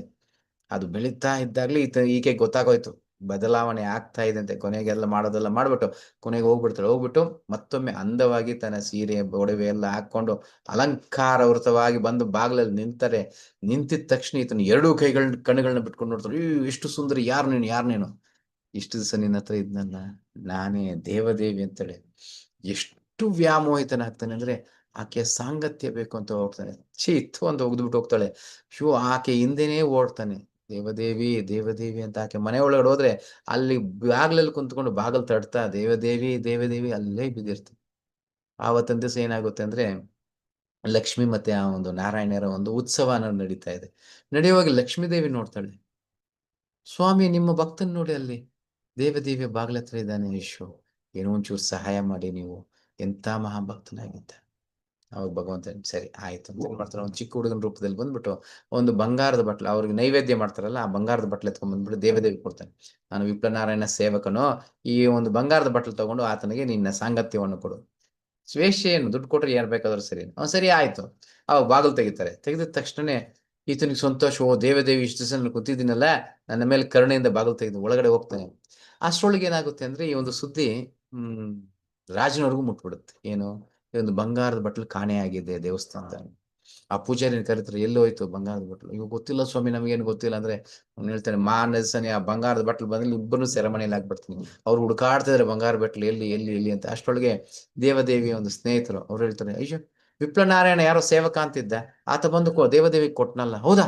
ಅಷ್ಟರೊಳಗೆ ರಾಜನಿಗೆ ಹೇಳಿದ ತಕ್ಷಣ ರಾಜ ಇಬ್ಬರನ್ನು ಬಂದಿ ಮಾಡಿ ಕರ್ಕೊಂಡ್ ಬಂದ್ಬಿಡ್ತಾನೆ. ದೇವದೇವಿಗೂ ರಾಜನಿಗೂ ಒಂಚೂರು ಒಳ್ಳೆಯ ಸಂಬಂಧ ಇದೆ. ಆದ ಕಾರಣ ದೇವದೇವಿಯ ವೃತ್ತಿನೇ ಅದು, ಆಕೆನ ಬಿಟ್ಬಿಡ್ರಿ. ಈತನು ಈತನು ಅಯೋಗ್ಯನು, ಕಳ್ತನ ಮಾಡಿತನು. ಆತನ ಕಳ್ತನ ಏನ್ ಕಳ್ತನ, ಏನೂ ಗೊತ್ತಿಲ್ಲ ಪಾಪ ಈತನಿಗೆ. ಎತ್ಕೊಂಡೋಗಿ ಈತನ ಸೆರೆಮನೆಯಲ್ಲಿ ಹಾಕಿ ಅಂತ ಸೆರೆಮನೆಯಲ್ಲಿ ಹಾಕ್ಸ್ಬಿಡ್ತಾನೆ. ಅವತ್ತನ ರಾತ್ರಿ ಕನಸಲ್ಲಿ, ಕತೆ ದೊಡ್ಡದು, ನನಗೆ ಎಷ್ಟು ಬೇಕು ಚಿಕ್ಕದು ಮಾಡ್ತಿದ್ದೇನೆ. ಸೊ ಕನಸಲ್ಲಿ ಭಗವಂತ ಬಂದು ಹೇಳ್ತಾನೆ, ವಿಶೇಷ ವಿಪ್ಲನಾರಾಯಣ ನನ್ನ ಭಕ್ತನು, ನಾನೇ ಖುದ್ದಾಗಿ ಎತ್ಕೊಂಡು ಹೋಗಿ ಕೊಟ್ಟಿದ್ದು ಆತನಿಗೋಸ್ಕರ. ಅದನ್ನ ಕೇಳಿದ ತಕ್ಷಣ ದಯವಿಟ್ಟು ನಾಳೆ ಆತನ ಬಿಡುಗಡೆ ಮಾಡ್ಬೇಕು ಅಂತ ಭಗವಂತ ಆಜ್ಞೆ ಕೊಟ್ಟೋಗಿದ ತಕ್ಷಣ ಎದ್ದಿದ ತಕ್ಷಣ ಎದ್ದೋ ಬಿದ್ದೋ ಓಡೋಗಿ ಆತನ ಪಾದದ ಮೇಲೆ ಬೀಳ್ತಾನೆ. ನೀವು ಇಂಥ ಮಹಾಭಕ್ತರು ಅಂತ ಗೊತ್ತಿಲ್ಲ, ಭಗವಂತನೇ ನನಗೆ ಬಂದು ಆಜ್ಞೆ ಮಾಡಿದ ನಿಮ್ಮನ್ನ ಬಿಡುಗಡೆ ಮಾಡೋದಕ್ಕೆ, ದಯವಿಟ್ಟು ಕ್ಷಮಿಸ್ಬಿಡಿ. ಏನಾಯ್ತು ಅಂತ ಅವಾಗ ಹೇಳ್ತಾನೆ, ಈ ರೀತಿ ನೀವು ದೇವದೇವಿ ಮೇಲೆ ವ್ಯಾಮೋಹಿತರಾಗಿದ್ದಾರೆ, ನಿಮ್ಮ ಕೋರಿಕೆ ಈಡೇರಿಸೋದಕ್ಕೆ ಸಾಕ್ಷಾತ್ ಅಖಿಲಾಂಡ ಕೋಟಿ ಬ್ರಹ್ಮಾಂಡ ಭಗವಂತನೇ ಆ ಬಂಗಾರದ ಬಟ್ಲನ್ನ ಎತ್ಕೊಂಡ್ಬಂದ ದೇವದೇವಿ ಕೊಟ್ಟಿರೋದು ಅಂತ. ಇದನ್ನು ಕೇಳಿದ ತಕ್ಷಣ ಭೂಮಿ ಇಳಿದು ಥು, ಅಂತ ತುಚ್ಛವಾದ ಸ್ಥಳಕ್ಕೆ ನನ್ನ ಸ್ವಾಮಿನ ಬರೋ ರೀತಿಯಲ್ಲಿ ಮಾಡ್ಬಿಟ್ನಲ್ಲ ನಾನು, ಎಷ್ಟು ದುಃಖದಲ್ಲಿ ಅಲ್ಲಿಂದ ಬಂದು ನಂತರ ಆವತ್ತಿಂದ ಭಗವಂತನ ಶುದ್ಧವಾದ ಭಕ್ತಿ ಸೇವೆಯಲ್ಲಿ ತೊಡಗುತ್ತೆ. ಅಂದ್ರೆ ಏನಕ್ಕೆ ಈ ಕತೆ ಅಂದ್ರೆ, ಅಂತ ಮಹಾತ್ಮನ ಆದವನು ಹೆಂಗ್ ಪತನ ಆಗೋದ? ಸೊ ನಾವು ಅನ್ಕೊಂತೀವಿ, ಓ ನಮ್ಗೇನಾಗಲ್ಲ. ಖಂಡಿತ ಪ್ರತಿ ಒಬ್ಬರಿಗೂ ಇದು ಮಹಾಭಾರತದಲ್ಲೂ ಮಹಾಭಾರತದಲ್ಲಿ ಏನೋ ಒಂದು ಜಾತಿ ಇದರಲ್ಲೂ ಒಂದು ಕಥೆ ಅನ್ನೋದು ಬರುತ್ತೆ. ಯಾವ ರೀತಿ ವ್ಯಾಮೋಹಿತ, ಒಮ್ಮೆ ಇವ್ರು ಹೇಳ್ತಾ ಇರ್ತಾರೆ, ಯಾರು ವ್ಯಾಸದೇವರು ಒಂದು ಕತೆ ಹೇಳ್ತಾ ಇರ್ತಾರೆ. ಕತೆ ಹೇಳುವಾಗ ಶಿಷ್ಯರು ಅನ್ಕೋತಾರೆ, ನಾವೆಲ್ಲ ಎಂತ ಮಹಾತ್ಮರು, ಏನ್ ಸಾಧಾರಣವಾದ ಇಂದ್ರಿಯ ತೃಪ್ತಿಯ ಕತೆ ಎಲ್ಲ ನಮ್ಗೆ ಹೇಳ್ತಿದಾರಲ್ಲ, ಹೆಣ್ಣಿನ ಮೇಲೆ ವ್ಯಾಮೋಹಿತರಾಗೋಗ್ತೀವಂತೆ, ನಾವು ಇದಾಗೋಗ್ತೀವಂತೆ, ಅದಾಗೋಗ್ತೀವಂತೆ. ನಾವೆಲ್ಲ ಎಲ್ಲ ಆಗ್ತೀವಿ, ನಾವ್ ಯಾವ ಹಂತದಲ್ಲಿ ಇದೀವಿ ಅಂದ್ರೆ, ಮಾನಸ ಸರಿ ವ್ಯಾಸದೇವರು ಏನ್ ಮಾಡ್ತಾರೆ ಗೊತ್ತಾ, ಒಂದು ಹೆಣ್ಣಿನ ರೂಪದಲ್ಲಿ ಬರ್ತಾರೆ. ಹೆಣ್ಣಿನ ರೂಪದಲ್ಲಿ ಬಂದಿದ ತಕ್ಷಣ ಈತ ಸನ್ಯಾಸಿ ಆಗಿದ್ದಾನೆ, ಆಕೆ ಮೇಲೆ ವ್ಯಾಮೋಹಿತನಾಗೋಗ್ತಾನೆ. ಸರಿ ಅದು ಅಷ್ಟು ದೊಡ್ಡದಾಗಿ ಹೋಗುತ್ತೆ. ಸರಿ ಎಲ್ಲೋ ದೂರದಲ್ಲಿ ಹೋಗ್ಬೇಕು, ಇದಕ್ಕೆ ಬೆಟ್ಟದ ಹತ್ತಕೊಂಡು ಆ ಕಡೆ ಹೋಗ್ಬೇಕು. ಸರಿ ಇಬ್ರು ಹೋಗೋಣ ಅಂತ ಹೋಗ್ತಾ ಇರ್ತಾರೆ. ಈಕೆ ನನ್ಗೆ ನಡಿಯಕ್ಕಾಗಲ್ಲ. ಹೌದಾ, ಬಾಬಾ ನಾನು ಹತ್ಕೊಂಡು ಹೋಗ್ತಾ ಇರ್ತಾರೆ. ಸೊ ಇದನ್ನ ಹೆಗಲ ಮೇಲೆ ಇಟ್ಕೊಂಡು ಹೊತ್ಕೊಂಡು ಹೋಗ್ತಾ ಇರ್ತಾನೆ. ಹೋಗ್ತಾ ಹೋಗ್ತಾ ತೂಕ ಜಾಸ್ತಿ ಆಗ್ತಾ ಇರುತ್ತೆ. ಆಗ್ತಾ ಇಲ್ಲ ಓರೋದಕ್ಕೆ ನನಗೆ ಅಂತ ಕೆಳಗಡೆ ಬಿಡ್ತಾನೆ. ಹಿಂತಿರುಗಿ ನೋಡಿದ್ರೆ ಯಾರು ಅಂದ್ರೆ ವ್ಯಾಸದೇವರಾಗಿರ್ತಾರೆ. ಏನೋ ಶಿಷ್ಯ, ನನಗೆ ಏನಕ್ಕೆ ಇಂಥ ಒಂದು ಕ್ಲಾಸ್ ಕೊಡ್ತೀಯ, ಅದು ಏನಾಯ್ತದ?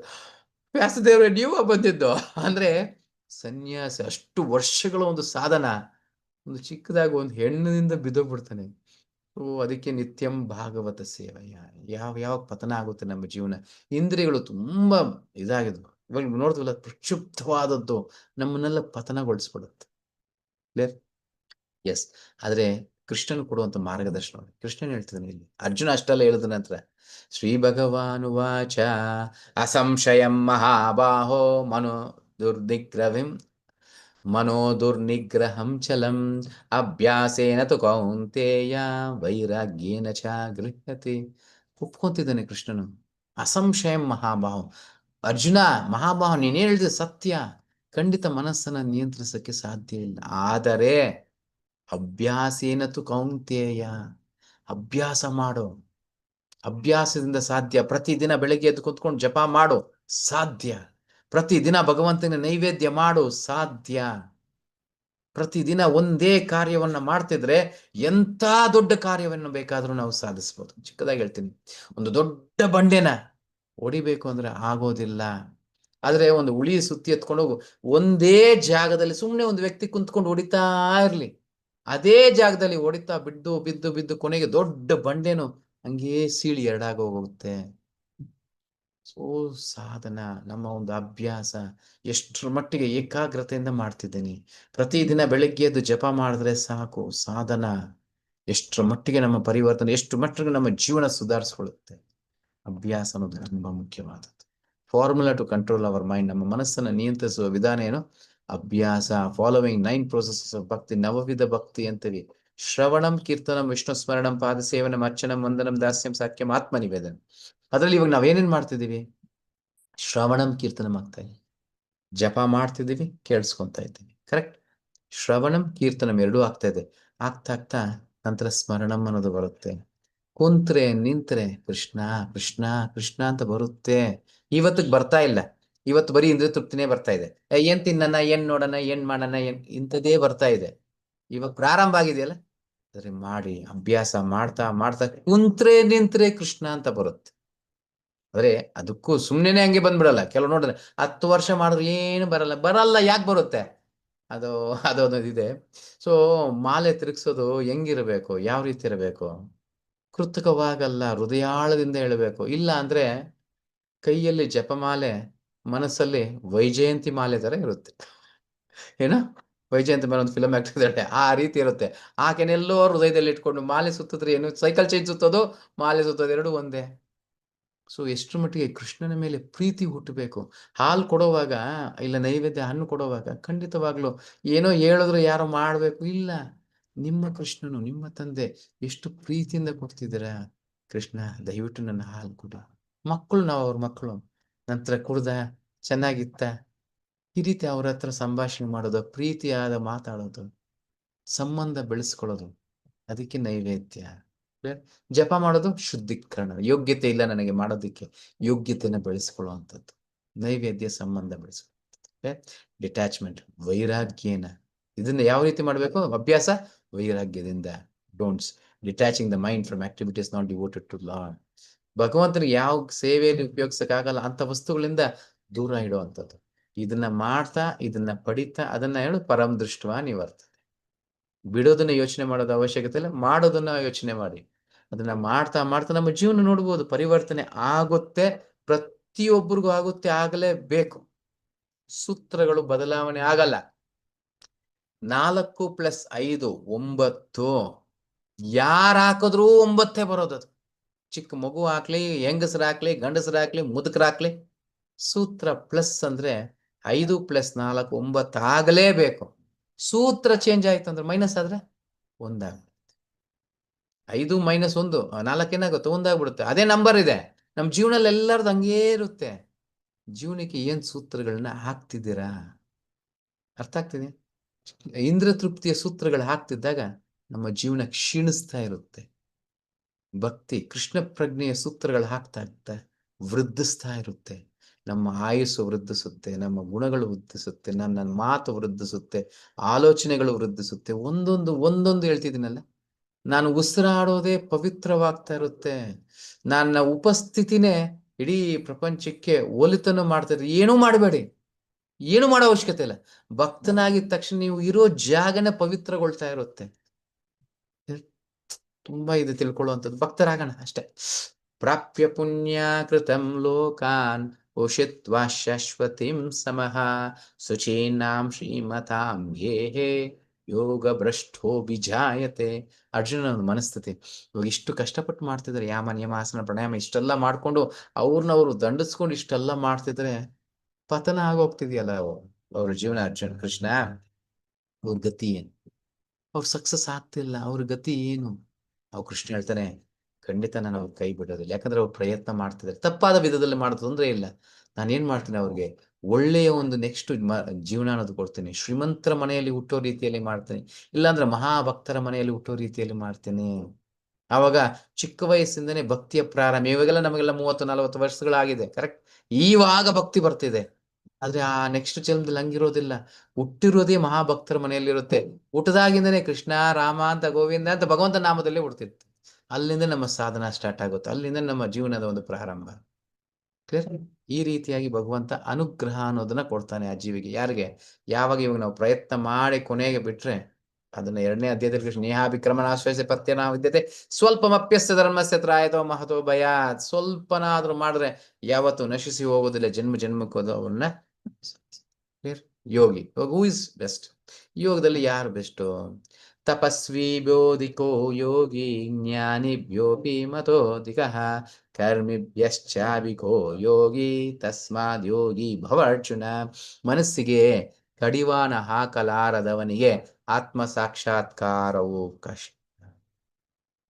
ಮನಸ್ಸು ತೋರಿದ್ದೆಲ್ಲ ಓಡಿದ್ರೆ ಆಗೋದಿಲ್ಲ. ಮನಸ್ಸಿಗೆ ಕಡಿವಾಣ ಹಾಕದೇ ಇರೋವನು ಖಂಡಿತವಾಗ್ಲೂ ಯಶಸ್ವಿ ಆಗಕ್ಕೆ ಸಾಧ್ಯನೇ ಇಲ್ಲ. ಆದರೆ ಯಾರ ಮನಸ್ಸು ನಿಯಂತ್ರಣದಲ್ಲಿರುತ್ತದೋ ಮತ್ತು ಯಾರು ಯೋಗ್ಯವಾದ ರೀತಿಗಳಲ್ಲಿ ಪ್ರಯತ್ನಿಸುವರೋ, ಯೋಗ್ಯವಾದ ರೀತಿಯಲ್ಲಿ ಏನು? ಪ್ರತಿದಿನ ಇವತ್ತು 10 ಮಾಲೆ ಜಪ ಮಾಡ್ದೆ ಪ್ರಭುಗಳೇ, ನಿನ್ನೆ ಎಷ್ಟು ಮಾಡಿದೆ? ನಿನ್ನೆ ಟೈಮ್ ಸಿಗ್ಲಿಲ್ಲ, ಆಗ್ಲಿಲ್ಲ, ನಾಳೆ ಮಾಡ್ತೀನಿ. ಖಂಡಿತ ಪ್ರಯೋಜನ ಇಲ್ಲ. ನೀವು 100 ಮಾಲೆ ಮಾಡಿದ್ರು ಪ್ರಯೋಜನ ಇಲ್ಲ. ಒಂದು ಮಾಡಿದ್ರು ಸರಿನೇ. 365 ದಿವಸಕ್ಕೆ, ವರ್ಷದಲ್ಲಿ 365 ದಿವಸ ಇರಬೇಕು. ಒಂದು ದಿನ ತಪ್ಪಬಾರ್ದು. ಏನೇ ಪರಿಸ್ಥಿತಿಗಳು ಬರೋರು, 4 ಮಾಡಿದ್ರೆ 4, 1 ಮಾಡಿದ್ರೆ 1, 20 ಮಾಡಿದ್ರೆ 20, ಎಷ್ಟೇ ಆಗಿರ್ಲಿ, ಪ್ರತಿದಿನ ಯೋಗ್ಯವಾದ ರೀತಿಯಲ್ಲಿ ಮಾಡುವಂಥದ್ದು. ಇನ್ನೂ ಅದಕ್ಕಿಂತ ಶ್ರೇಷ್ಠವಾದದ್ದು ಹೇಳ್ತೇನೆ. ಒಂದು ಸಮಯ ನಿಗದಿತ ಮಾಡಿದ್ರೆ ಆ ಸಮಯದಲ್ಲೇ ಮಾಡುವಂಥದ್ದು. ಎಂತ ದೊಡ್ಡ ಪರ್ವತದಷ್ಟು ಕಷ್ಟಗಳಿದ್ರು ನಮ್ಮ ಜೀವನದಲ್ಲಿ ಚಿಟಿಕೆ ಹೊಡೆದಂಗೆ ಹೋಗ್ಬೇಕು. ಅಂದ್ರೆ 1 ದಿವಸಕ್ಕೂ 2 ದಿವಸಕ್ಕೂ ಹೋಗಲ್ಲ, ಸಮಯ ತಗೊಳುತ್ತೆ. ಅಷ್ಟು ಮಾಡಿದ್ರೆ ಸಾಕು ನಮ್ಮ ಪ್ರತಿಯೊಬ್ಬರ ಜೀವನ.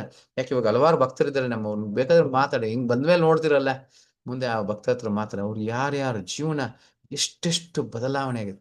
ಜೀವನನೇ ಇಲ್ಲ ಅಂಥವ್ರಿಗೆಲ್ಲ ಜೀವನ ಹೇಳ್ಬೇಕು. ಒಂದು ಚಿಕ್ಕ ಹಿನ್ನೆಲೆ ಹೇಳ್ತೇನೆ. ಇಲ್ಲ, ಮುಂಚೆ ಹಲವಾರು ಒಂದು ಮೊದಲನೇ ಬ್ಲ್ಯಾಕ್ ಚಾನಲ್ ಮಾಡುವಾಗ ಕಾಲಿಂಗ್ ಸರ್ವಿಸ್, ನಿಮಗೆಲ್ಲರಿಗೂ ಕಾಲಿಂಗ್ ಬಂದಿರುತ್ತಿಲ್ಲ, ಯಾರೋ ಒಬ್ರು ಫೋನ್ ಮಾಡಿರ್ತಾರೆ, ಈ ರೀತಿ ಕ್ಲಾಸ್ ಇದೆ, ಈ ರೀತಿ ಇದೆ, ಬನ್ನಿ ಅಂತ ಹೇಳಿರ್ತಾರಲ್ಲ, ಆವಾಗಲೂ ಕಾಲಿಂಗ್ ಸರ್ವಿಸ್ ಇತ್ತು. ಒಂದು ಬಾರಿ ಮಾಡಿದಾಗ ಒಂದು ಬಾರಿ ಎತ್ತಲಿಲ್ಲ, ಒಂದು ಮಾತಾಡ್ತು. ನಂತರ ಇನ್ನೊಂದು ಬಾರಿ ಮಾಡಿದಾಗ ಎತ್ತಿದಾಗ ಇಲ್ಲ ಮಾತಾಡಿದಾಗ, ಇಲ್ಲ ನನಗೆ ಕೇಳೋ ಅಷ್ಟು ಸ್ಥಿತಿ ಇಲ್ಲಮ್ಮ, ನನಗೆ ಬೇಡ ಇದೆಲ್ಲ, ಏನಿಲ್ಲ. ಯಾಕಮ್ಮ ಏನಾಯ್ತು? ನನ್ನ ಜೀವನನೇ ಇಲ್ಲ ಬಿಡು, ನಾನು ಎಲ್ಲಿಗೆ ಹೋಗ್ತಿದ್ದೇನೆ. ಇಲ್ಲ, ಏನಾಯ್ತು ಹೇಳು? ಅವ್ರು ಹೇಳ್ತಾರೆ, ನನ್ನ ಜೀವನ ಇಲ್ಲ, ಗಾಡಿ ಎತ್ಕೊಂಡು ಹೋಗ್ತಿದ್ದೀನಿ, ಯಾವ್ದೋ ಲಾರಿನೋ ಏನೋ ಸಿಕ್ಕಿದ್ರೆ ಹೋಗಿ ನಾನು ಆತ್ಮಹತ್ಯೆ ಫೋನ್ ಬಂದಿರೋ ಟೈಮ್ಗೆ ಆಕೆ ಹೇಳ್ತಾರೋ ವಿಚಾರ. ಅವಾಗ ಇವ್ರು ಹೇಳ್ತಾರೆ, ತೊಂದರೆ ಇಲ್ಲಮ್ಮ, ನೀನ್ ಸಾಯೋದನ್ನ ನಾನು ನಿಲ್ಸಲ್ಲ, ಆದ್ರೆ ಈ ಒಂದು 18 ದಿನದ ಅಧಿವೇಶನ ಇದೆ, ಅದನ್ನ ಕೇಳಿಸ್ಕೊಂಡ ನಂತರ ಇನ್ನು ಹೋಗಿ ಆತ್ಮಹತ್ಯೆ ಮಾಡು. ಆ ಒಂದು 18 ಅಧ್ಯಾಯ ಕೇಳಿಸ್ಕೊಂಡ ನಂತರ ಇವತ್ತಿಗೂ ಇದ್ದಾರೆ.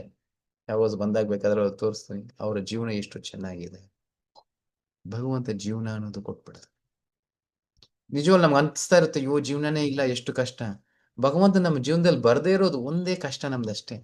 ಭಗವಂತ ನಮ್ಮ ಜೀವನಕ್ಕೆ ಬಂದಿದ ತಕ್ಷಣ ಎಷ್ಟು ದೊಡ್ಡ ಪರ್ವತದಷ್ಟು ಕಷ್ಟಗಳಿದ್ರು ಸರಿ, ಚಿಟಿಕೆ ಹೊಡೆದ ಹಾಗೆ ಹಗುರವಾಗಿ ಎಲ್ಲ ಹೊರಟು. ಬಟ್ ಅಭ್ಯಾಸ ಮಾಡಬೇಕು. ಕೃಷ್ಣನ ಅಷ್ಟು ಪ್ರೀತಿಸಿ ನನ್ನ ಜೀವನಕ್ಕೆ ಆಹ್ವಾನಿಸಿ. ಕ್ಲಿಯರ್? ಅವರಿಗೆ ಯಶಸ್ಸು ಖಂಡಿತ. ಕೃಷ್ಣನ್ ಹೇಳೋದು ನಾನಲ್ಲ, ಕೃಷ್ಣನ್ ಹೇಳ್ತಾ ಇರೋ ಮಾತು. ಖಂಡಿತ ಅವ್ರ ಜೀವನ ಯಶಸ್ವಿಯಾಗಿರುತ್ತೆ. ಸೊ ಈ ಒಂದು ಭಕ್ತಿಯೋಗ, ಎಲ್ಲವೂ ಮಾಡೋದೊಂದು ಭಕ್ತಿ ಯೋಗಕ್ಕೆ. All other yogas are progression towards the ultimate destination. ಮೊದಲು ಕರ್ಮಯೋಗ ಮಾಡಬೇಕು, ಎಲ್ಲ ಕರ್ಮಗಳನ್ನ ಫಲಿತಾಂಶಗಳನ್ನ ಕೊಡೋದು. ನಂತರ ಜ್ಞಾನ ಯೋಗ, ವಿಶೇಷ ಅದೆಲ್ಲ ಏನ್ ಪ್ರಯೋಜನ? ಜ್ಞಾನ, ಭಗವದ್ಗೀತೆ, ಭಾಗವತ, ಇದೆಲ್ಲ ತಗೊಂಡು ಜೀವನ ಹೆಂಗ್ ಮಾಡಿ ತಿಳ್ಕೊಳ್ಳೋದು. ನಂತರ ಧ್ಯಾನ ಯೋಗ, ಕುಂತ್ರೆ ನಿಂತ್ರೆ ಕೃಷ್ಣ, ಇದು ಧ್ಯಾನ ಯೋಗ. ನಂತರ ಇದನ್ನ ಮಾಡ್ತಾ ಮಾಡ್ತಾ ಭಕ್ತಿ ಯೋಗ. ಭಕ್ತಿ ಯೋಗ ಅಂದ್ರೆ ಏನು? ಪ್ರೀತಿ, ಕೃಷ್ಣನ ಮೇಲೆ ಪ್ರೀತಿ. ಪ್ರಭುಪಾದ ಹೇಳ್ತಾರೆ, ಭಕ್ತಿ ಅಂದ್ರೆ ಲವ್ ಆಫ್ ಗಾಡ್ ಹೆಡ್, ಅಷ್ಟೇ, ಇನ್ನೇನಿಲ್ಲ. ಎಷ್ಟು ಮಟ್ಟಿಗೆ ನನ್ನ ಕೈಯಲ್ಲಿ ಪ್ರೀತಿಸಕ್ ಆಗ್ತದೆ, ಅವಾಗ ನಾನು ಅಷ್ಟರ ಮಟ್ಟಿಗೆ ಭಕ್ತಿ ಯೋಗದಲ್ಲಿ ಇದ್ದೀನಿ. ಜಪ ಮಾಡ್ತಾ ಇದ್ದೀನಿ, ನೈವೇದ್ಯ ಮಾಡ್ತಿದ್ದೀನಿ, ಭಗವಂತ ಇದ್ದಾನೆ ಇಲ್ಲೋ ಕೂಡ ಗೊತ್ತಿಲ್ಲ ನನಗೆ. ಭಕ್ತಿ ಯೋಗ ಅಲ್ಲ ಅದು. ಕ್ಲಿಯರ್? ಭಗವಂತನ ಮೇಲೆ ನನಗೆ ಪ್ರೀತಿ ಹುಟ್ಟಿಸ್ತಾ ಇದೆಯಾ, ಅದು ನಿಜವಾದ ಒಂದು. ಕ್ಲಿಯರ್? ಚಿಕ್ಕದಾಗಿ ಹಲವಾರು ಜನ ನೋಡ್ಬೋದು, ಹಿಂಗ್ ಹೇಳ್ತಾನೆ, ಸಾಧಾರಣ ಜೀವಿಗಳು, ಅವರೆಲ್ಲ ಭಕ್ತಿ ಅನ್ನೋದು ಇರುತ್ತೆ. ನಾವೆಲ್ಲ ಅಭ್ಯಾಸ ಮಾಡ್ತಿದೀವಿ, ಆದ್ರೆ ಕೆಲವೊಂದು ಧಾಮಲೆ, ನಾನು ಚಿಕ್ಕದಾಗಿ ಹೇಳ್ತೇನೆ, ಈ ಒಂದು ಜಗನ್ನಾಥ್ ಪುರಿಗೆ ಹೋಗಿದ್ವಿ. ಅಲ್ಲಿ ಚಿಕ್ಕ ಚಿಕ್ಕ ಹುಡುಗಿರು, ಏನು ವಯಸ್ಸು ಹುಡುಗಿರು, ಒಂದು 18 ವಯಸ್ಸು, 19, 20 ವಯಸ್ಸು ಹುಡುಗಿರು, ಅವರು ದರ್ಶನಕ್ಕೆ ಬಂದಿದ್ರು. ಸೊ ನಾವೆಲ್ಲ ಹೋಗ್ತೀವಿ, ಏನು ದುಡ್ಡು ಕೊಟ್ಟು ದರ್ಶನ ಮಾಡೋದು, ಹಿಂಗ್ ಮಾಡೋದು, ಅದು 2 ನಿಮಿಷ ಮೇಲಿಂದ ಕೆಳಗೆ ದರ್ಶನ ಮಾಡ್ದ, ಸರಿ ನಡಿ ನಡಿ ಪ್ರಸಾದ ಎಲ್ಲಿ ಸಿಗ್ತಾ. ಅವರು ಜಸ್ಟ್ ದೂರ ಇದ್ದಿದ್ದು, ಒಬ್ಬೊಬ್ರು ಬ್ಯಾಚ್ ಬಿಡ್ತಿದ್ರು. ಆ ಒಂದು ಹೆಣ್ಮಕ್ಳು ನೋಡ್ತಿದ್ದಾರೆ, ಜಗನ್ನಾಥ್ ದರ್ಶನ ಆಯ್ತು, ಹೋದ್ರು. ಹೋದ್ಮೇಲೆ ಒಂದು ಹುಡುಗಿ ಓಡ್ ಬರ್ತಾಳೆ, ಮತ್ತೊಮ್ಮೆ ವಾಪಸ್ ಓಡ್ ಬಂದ್ಬಿಟ್ಟು ಆ ಜಗನ್ನಾಥ್ ಇಣಿಕ್ ನೋಡ್ಬಿಟ್ಟು ಟಾಟಾ ಅಂತ ಹೇಳ್ಬಿಟ್ಟು ಹೋಗ್ತದೆ. ಭಗವಂತನ ಹತ್ರ ಭಗವಂತನ ಟಾಟಾ ಹೇಳ್ಬಿಟ್ಟು, ಅಂದ್ರೆ ಅವ್ರ ಸಂಬಂಧ ಹೆಂಗಿರ್ಬೋದು, ಎಷ್ಟು ಮಟ್ಟಿಗೆ ಸ್ಪಂದಿಸ್ತಾ ಇರ್ಬೋದು ಕೃಷ್ಣನಲ್ಲಿ. ನಾವು ಯಾವತ್ತಾದ್ರೂ ನಮ್ಮ ಜೀವನದಲ್ಲಿ ಆ ರೀತಿ ನೋಡ್ತೀವಿ? ಭಗವಂತನ ಕಲ್ಲಾಗೇ ನೋಡ್ತೀವಿ. ಏನಾದ್ರೂ ವರ ಕೊಡ್ಲಿ, ಏನಾದ್ರೂ ಮಾಡ್ಲಿ ನನಗೆ ಅನ್ಕೊಂತೀವಿ. ಯಾವತ್ತಾದ್ರೂ ಹೋಗಿ ಭಗವಂತ ಇವತ್ತಿನ ತಿಂಡಿ ತಿಂದ ನೀನು, ಊಟ ಆಯ್ತಾ ನಿಂದು, ವಿಶ್ರಾಂತಿ ಪಡ್ಕೊಂಡ, ಪ್ರತಿದಿನ ನಿಂತೇ ಇರ್ತೀಯ, ಕಾಲೇನ್ ನೋವೋದಿಲ್ಲ ನಿನಗೆ, ಒಂಚೂರು ಕಾಲಿಗೆ ಮಸಾಜ್ ಮಾಡ್ಲ, ಈ ರೀತಿ ಯಾವತ್ತಾದ್ರೂ ಭಗವಂತನ ಸ್ಪಂದಿಸ್ತಾರೆ? ಅದೇ ಮುಖ್ಯ. ಅದನ್ನೇ ಭಕ್ತಿ ಅನ್ನೋದು. ಆ ಪ್ರೀತಿ ಅನ್ನೋದು ನಮ್ಮಲ್ಲಿ ಹುಟ್ಟಬೇಕು. ಕ್ಲಿಯರ್?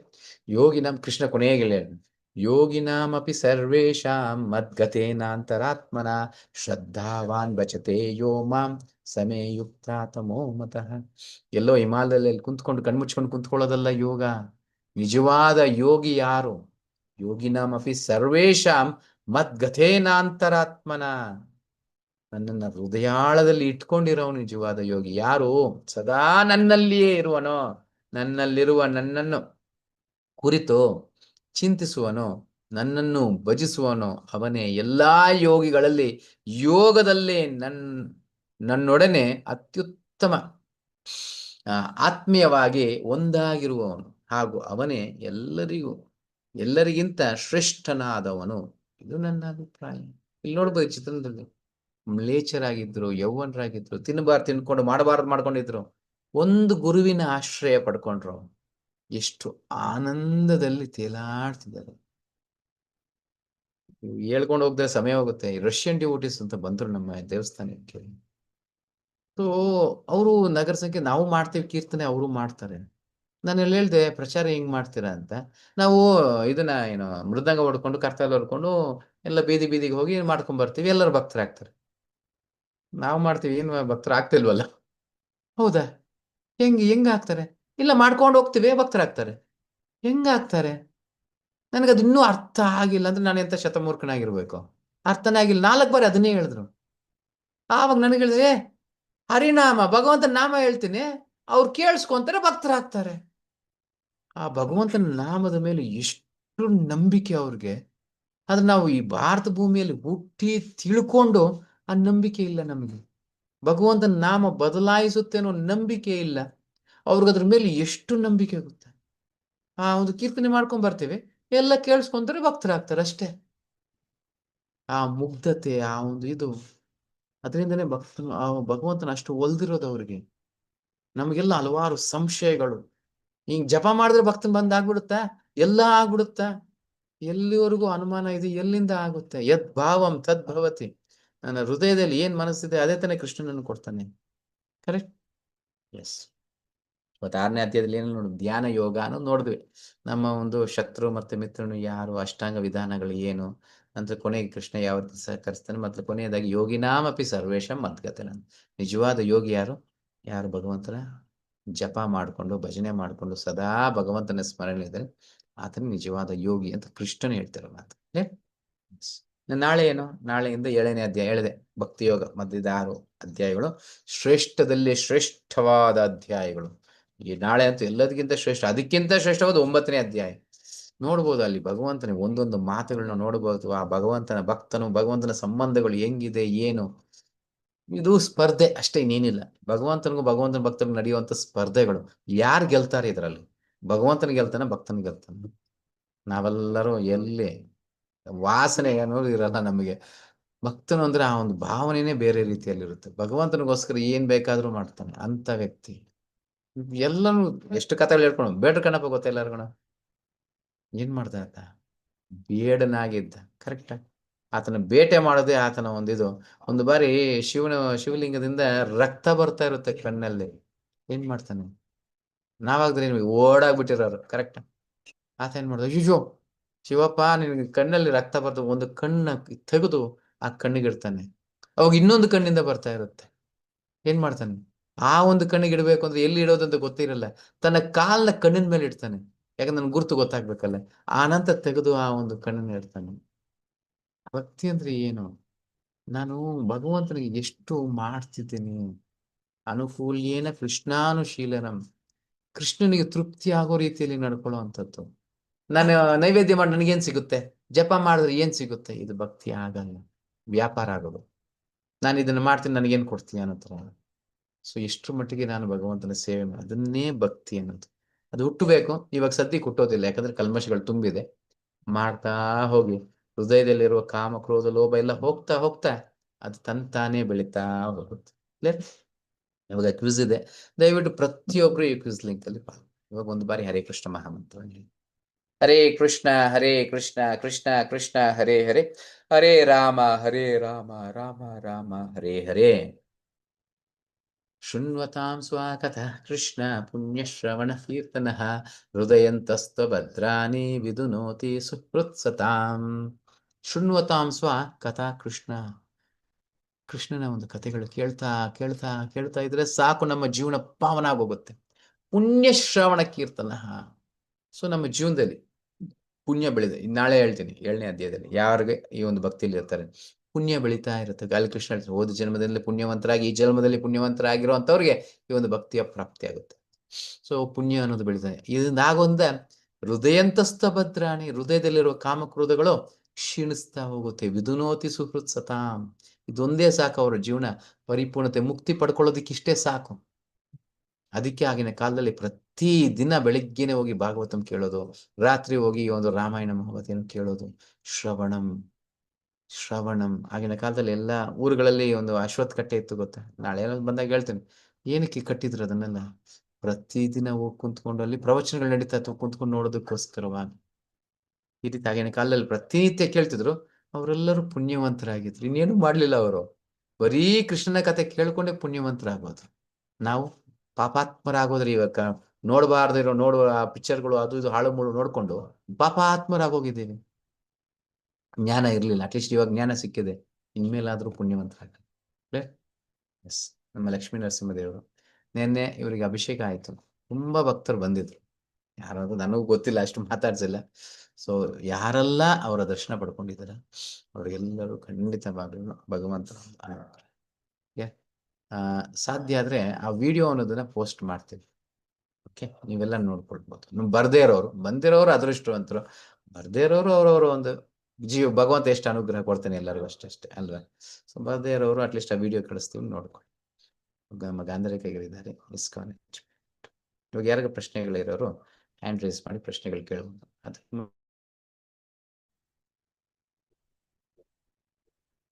ಸೂಚನೆಗಳಿದೆ. ಓಕೆ, ಹರೇ ಕೃಷ್ಣ. ಹರೇ ಕೃಷ್ಣ ಪ್ರಭು, ಧನ್ಯವಾದಗಳು ಪ್ರಭು. ಹರೇ ಕೃಷ್ಣ. ಹರೇ ಕೃಷ್ಣ ಪ್ರಭು. ಇದು ಏಕಾದಶಿ ಬಗ್ಗೆ ಹೇಳ್ಬೇಕಾ ಪ್ರಭು? ನಾಳೆದು ನಾಳೆ ಏಕಾದಶಿ. ಸೊ ಏಕಾದಶಿ ಅನ್ನುವ ನಾಳೆ ಏಕಾದಶಿ. ಸೊ ಏಕಾದಶಿ ಬಗ್ಗೆ ಹೆಚ್ಚಿನ ಮಾಹಿತಿ ನಾಳೆ ತಿಳಿಸ್ಕೊಡ್ತಾರೆ. ಬಟ್ ಅಂದ್ರೆ ಏಕಾದಶಿಯಲ್ಲಿ ಏನ್ ಮಾಡುವಂಥದ್ದು ಅಂದ್ರೆ ಉಪವಾಸವನ್ನು ಮಾಡುವಂಥದ್ದು, ಯಾವ ರೀತಿ ಮಾಡುವಂಥದ್ದು ಅಂತ. ಸೊ ಹರೇ ಕೃಷ್ಣ. ಹಾಗೆ ದಯವಿಟ್ಟು ಎಲ್ಲರೂ ಕ್ವಿಜ್ ಅನ್ನೋದನ್ನ ಇವತ್ತೇ ಹೇಳ್ಬೇಕು, ನಾಳೆ ಹೇಳಿದ್ರೆ ಅಲ್ಲ ಪ್ರಭು, ಅದೇ ಯಾವ ಏಕಾದಶಿ ಅಂತ ಹೇಳ್ತಾ ಇದ್ದೀನಿ. ಯಾವ ರೀತಿ ಮಾಡ್ಬೇಕು ಏನು ಅದನ್ನೆಲ್ಲ ಹೇಳಿ. ಮತ್ತೆ ಸಾಧನಾ ರಿಪೋರ್ಟ್ ಬಗ್ಗೆ ಹೇಳಿ. ದಿನ ಪೂರ್ತಿ ಬೆಳಗಿಂದ ರಾತ್ರಿ ಏನ್ ಮಾಡ್ಬೇಕು ಅಂತ ಹೇಳಿ ಅದನ್ನೆಲ್ಲ ಹೇಳಿ. ಶೇರ್ ಮಾಡ್ತೇನೆ.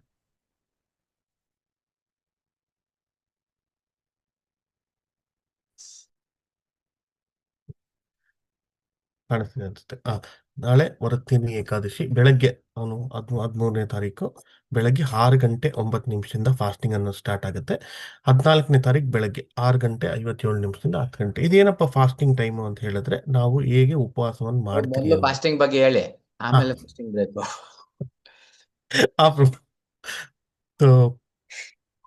ಫಾಸ್ಟಿಂಗ್ ಮಾಡಕ್ ಮುಂಚೆನೆ ಫಾಸ್ಟಿಂಗ್ ಅಲ್ಲ ಫಾಸ್ಟಿಂಗ್ ಹೆಂಗ್ ಮಾಡೋದು ಅಂತಾನೆ ಹೇಳೋಣ ಅಂತ. ಸೊ ಉಪವಾಸ ಹೇಗೆ ಮಾಡುವಂಥದ್ದು ಅಂತ. ಸೊ ಮೊದಲಿಗೆ ಈಗ ಈ ಅಧಿವೇಶನದಲ್ಲಿ ಮೊದಲು ನೀವು ಬಂದಿರುವಂಥವ್ರಿಗೆಲ್ಲರಿಗೂ ಹಾಲು ಹಣ್ಣಿಂದ ಉಪವಾಸ ಮಾಡುವಂಥದ್ದು. ಸೊ ಭಕ್ತರು ನಮ್ಮಲ್ಲಿರುವಂಥವ್ರು ಜಲಾನು ಮಾಡ್ತಾರೆ, ನಿರ್ಜಲಾನು ಮಾಡ್ತಾರೆ. ಇವಾಗ ಮುಕ್ತವಾಗಿ ಎಲ್ಲರಿಗೂ ಹೇಳುವಂಥದ್ದು ಹಾಲು ಮತ್ತೆ ಹಣ್ಣು ಬೆಳಗ್ಗೆ 6:09 ಒಳಗೆ. ಆ ನಂತರ ನೀವು ಏನು ಫಾಸ್ಟಿಂಗ್ ಮಾಡಬೇಕಾದ್ರೆ ಹಾಲು ಹಣ್ಣು ಮಾತ್ರ ತಗೊಳ್ಳುವಂಥದ್ದು. ಧಾನ್ಯ ತಗೊಂಡಾಗ ನಿಮ್ಮದು ಫಾಸ್ಟ್ ಬ್ರೇಕಿಂಗ್ ಅನ್ನೋದಾಗುತ್ತೆ. ಯಾರು ಧಾನ್ಯವನ್ನ ಉಪಯೋಗವನ್ನು ಮಾಡಬೇಡಿ ಅಂತ ಹೇಳಕ್ಕೆ ಇಷ್ಟಪಡ್ತೀನಿ. ಹರೇ ಕೃಷ್ಣ. ಸಮಯ. ಜಪ ಇದು ಉಪವಾಸ ಅನ್ನೋದು ಹಲವಾರು ರೀತಿಯಲ್ಲಿ ಉಪವಾಸ. ಏನು ಅಂದ್ರೆ ಉಪವಾಸ ಅಂದ್ರೆ ಭಗವಂತನ ನಿವಾಸ. ಬೆಳಿಗ್ಗೆಯಿಂದ ರಾತ್ರಿವರೆಗೂ ಭಗವಂತನ ಚಿಂತನೆಯಲ್ಲಿ ಇರೋದು. ಆಕ್ಚುಲಿ ಹರಿದಿನ ಏಕಾದಶಿ ಅನ್ನೋದು ಹರಿದಿನ ತುಂಬಾನೇ ಶ್ರೇಷ್ಠವಾದದ್ದು. ಆವತ್ತಿನ ದಿನ ತಿನ್ನೋದಕ್ಕೆ ಉಣ್ಣೋದಕ್ಕೆ ಮಲಗೋಕ್ಕೆ ಅನ್ನೋದು ಸಮಯ ಕೊಡೋದು ಬಿಟ್ಟು ಭಗವಂತನ ಚಿಂತನೆಯಲ್ಲಿ ಇರಬೇಕು. ಬೆಳಿಗ್ಗೆಯಿಂದ ರಾತ್ರಿವರೆಗೂ ಜಪ ಮಾಡೋದು, ಭಗವದ್ಗೀತೆ ಓದೋದು, ಭಾಗವತಮ್ಮ ಇಲ್ಲ ಕೇಳೋದು, ಏನು ಆವತ್ತಿನ ದಿನ ಪೂರ್ತಿ ಕೃಷ್ಣಮಯವಾಗಿರಬೇಕು. ಭಗವಂತನ ಒಂದು ಚಿಂತನೆ ಅನ್ನೋದು ಇರಬೇಕು. ಆ ರೀತಿ ನಿಮ್ಮ ಜೀವನವನ್ನು ರೂಪಿಸ್ಕೊಳ್ಬೇಕು. ನಮ್ಮ ಭಕ್ತರು ನೋಡ್ಬೋದು, ಒಬ್ಬೊಬ್ರು 128 ಮಾಲೆ 132 ಮಾಲೆ ಮಾಡ್ತಾರೆ ಏಕಾದಶಿ ದಿವಸ. ಅವ್ರು ಲೆಕ್ಕ ಹಾಕೊಳ್ಬೋದು. ಯಾಕಂದ್ರೆ ಏಕಾದಶಿ ದಿವಸ ಒಂದು ಮಾಲೆ ಜಪ ಮಾಡಿದ್ರೆ 1000 ಮಾಲೆ ಜಪ ಮಾಡೋದಕ್ಕೆ ಸಮಾನ. ಅಂತ ವಿಶೇಷವಾಗಿದೆ. ಆದ ಕಾರಣ ಹಲವಾರು ಭಕ್ತರು ಬೆಳಿಗ್ಗೆನೆ ಮಾಲೆ ಹಿಡ್ಕೊಂಡು ಕುಂತ್ಕೊಂಡ್ಬಿಟ್ರೆ ರಾತ್ರಿ ಮಲಗುವವರೆಗೂ ಜಪ ಮಾಡ್ತೀನಿ. ನಿಮ್ಮ ಆಯ್ಕೆ, ನಿಮ್ಮ ಒಂದು ಸಾಧನ ಎಷ್ಟು ಬೇಕಾದ್ರೂ ಮಾಡ್ಕೊ.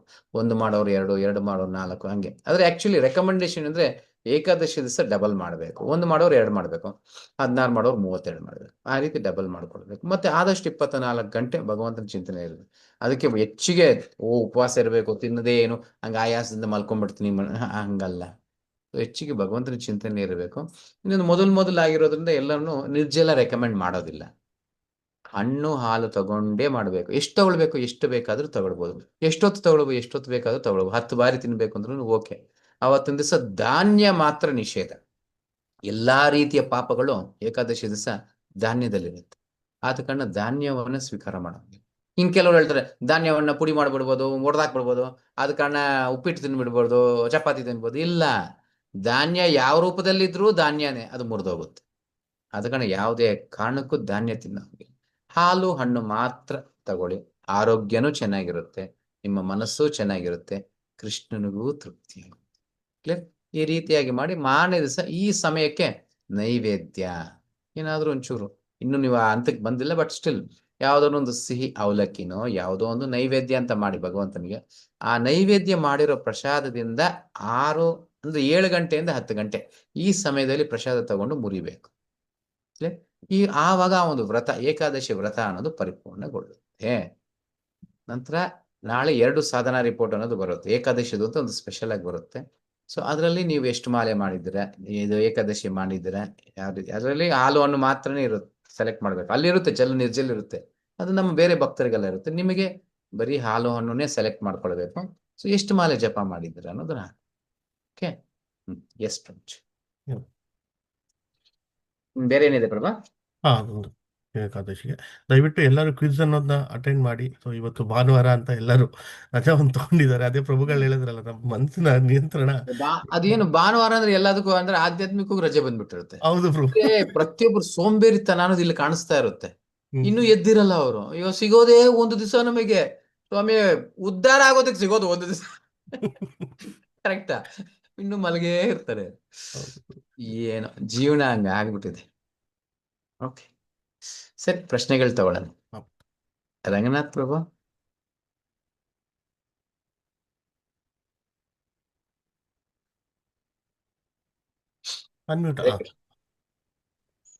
ಹರೇ ಕೃಷ್ಣ ಪ್ರಭು. ಹರೇ ಕೃಷ್ಣ. ಹೇಳ್ತು ಪ್ರಭು, ನಾಳೆ ಬೆಳಗ್ಗೆ 6 ಗಂಟೆಯಿಂದ ನೈಟು 10 ಗಂಟೆವರೆಗೂ ಪ್ರಭು ಏಕಾದಶಿ ವ್ರತಾಚರಣೆ ಮಾಡೋದು? ಇಲ್ಲ ಪ್ರಭು, ನಾಳೆ ಪೂರ್ತಿ ದಿನ ನಾಡಿದ್ದು ಬೆಳಗ್ಗೆ ಮುರಿಬೇಕಾಗಿರೋ ಸಮಯ ಅದು. ನಾಡಿದ್ದು ಬೆಳಗ್ಗೆ ಕ್ಲಿಯರ್. ನಾಳೆ 13ನೇ ತಾರೀಕು ಮಾಡೋದು, 14ನೇ ತಾರೀಕು ಮುರಿಯೋದು. ಸರಿ. ಓಕೆ. ಬೇರೆಯವ್ರಿಗೆ ಏನಾದ್ರು ಪ್ರಶ್ನೆ ಇದೆಯಾ? ಹ್ಯಾಂಡ್ ರೈಸ್ ಮಾಡಿ. ಏನ್ ಮಾಡಿ, ಯಾರಿಗೇನು ಪ್ರಶ್ನೆ ಇಲ್ಲ? Okay fine. ಹರೇ ಕೃಷ್ಣ. ಎಲ್ಲರಿಗೂ ಧನ್ಯವಾದ ಇವತ್ತಿನ ಅಧಿವೇಶನದಲ್ಲಿ ಪಾಲ್ಗೊಂಡು. ಒಂದು ಬಾರಿ ಹರೇ ಕೃಷ್ಣ ಮಹಾಮಂತ್ರವನ್ನು ಹೇಳ್ತಾ, ಹರೇ ಕೃಷ್ಣ ಕೃಷ್ಣ ಕೃಷ್ಣ ಹರೇ ಹರೇ, ಹರೇ ರಾಮ ರಾಮ ರಾಮ ಹರೇ ಹರೇ. ವಂಚ ಕಲ್ಪತರುಭ್ಯಶ್ಚ ಕೃಪಾ ಸಿಂಧುಭ್ಯಶ್ಚ ಪತಿತಾನಾಂ ಪಾವನೇಭ್ಯೋ ವೈಷ್ಣವೇಭ್ಯೋ ನಮಃ. अनंत कोटि वैष्णव की जय पैदपान श्री प्रभुपाद की जय पैदपान गुरु महाराज की जय जय गौर प्रेम हरि हरि वो हरे कृष्ण ಎಲ್ಲರೂ ಒಂದು ಬಾರಿ ಹರೇ ಕೃಷ್ಣ ಅಂತ ಹೇಳ್ತಾ ಈ ಒಂದು ಹರೇ ಅಧಿವೇಶನ ಕೃಷ್ಣ. ಹರೇ ಕೃಷ್ಣ ಪ್ರಭು. ಹರೇ ಹರೇ ಕೃಷ್ಣ ಕೃಷ್ಣ ಪ್ರಭು. ಎಲ್ಲ ವೈಷ್ಣವ ಭಕ್ತರು ಹರೇ ಕೃಷ್ಣ ಮಾತಾಜಿ ಹರೇ ಕೃಷ್ಣ ಪ್ರಭು. ಹರೇ ಕೃಷ್ಣ ಪ್ರಭು ಹರೇ ಕೃಷ್ಣ ಮಾತಾಜಿ ಎಲ್ಲರಿಗೂ ಹರೇ ಕೃಷ್ಣ. ಹರೇ ಕೃಷ್ಣ ಪ್ರಭು. ಹರೇ ಕೃಷ್ಣ ಪ್ರಭು. ಹರೇ ಕೃಷ್ಣ.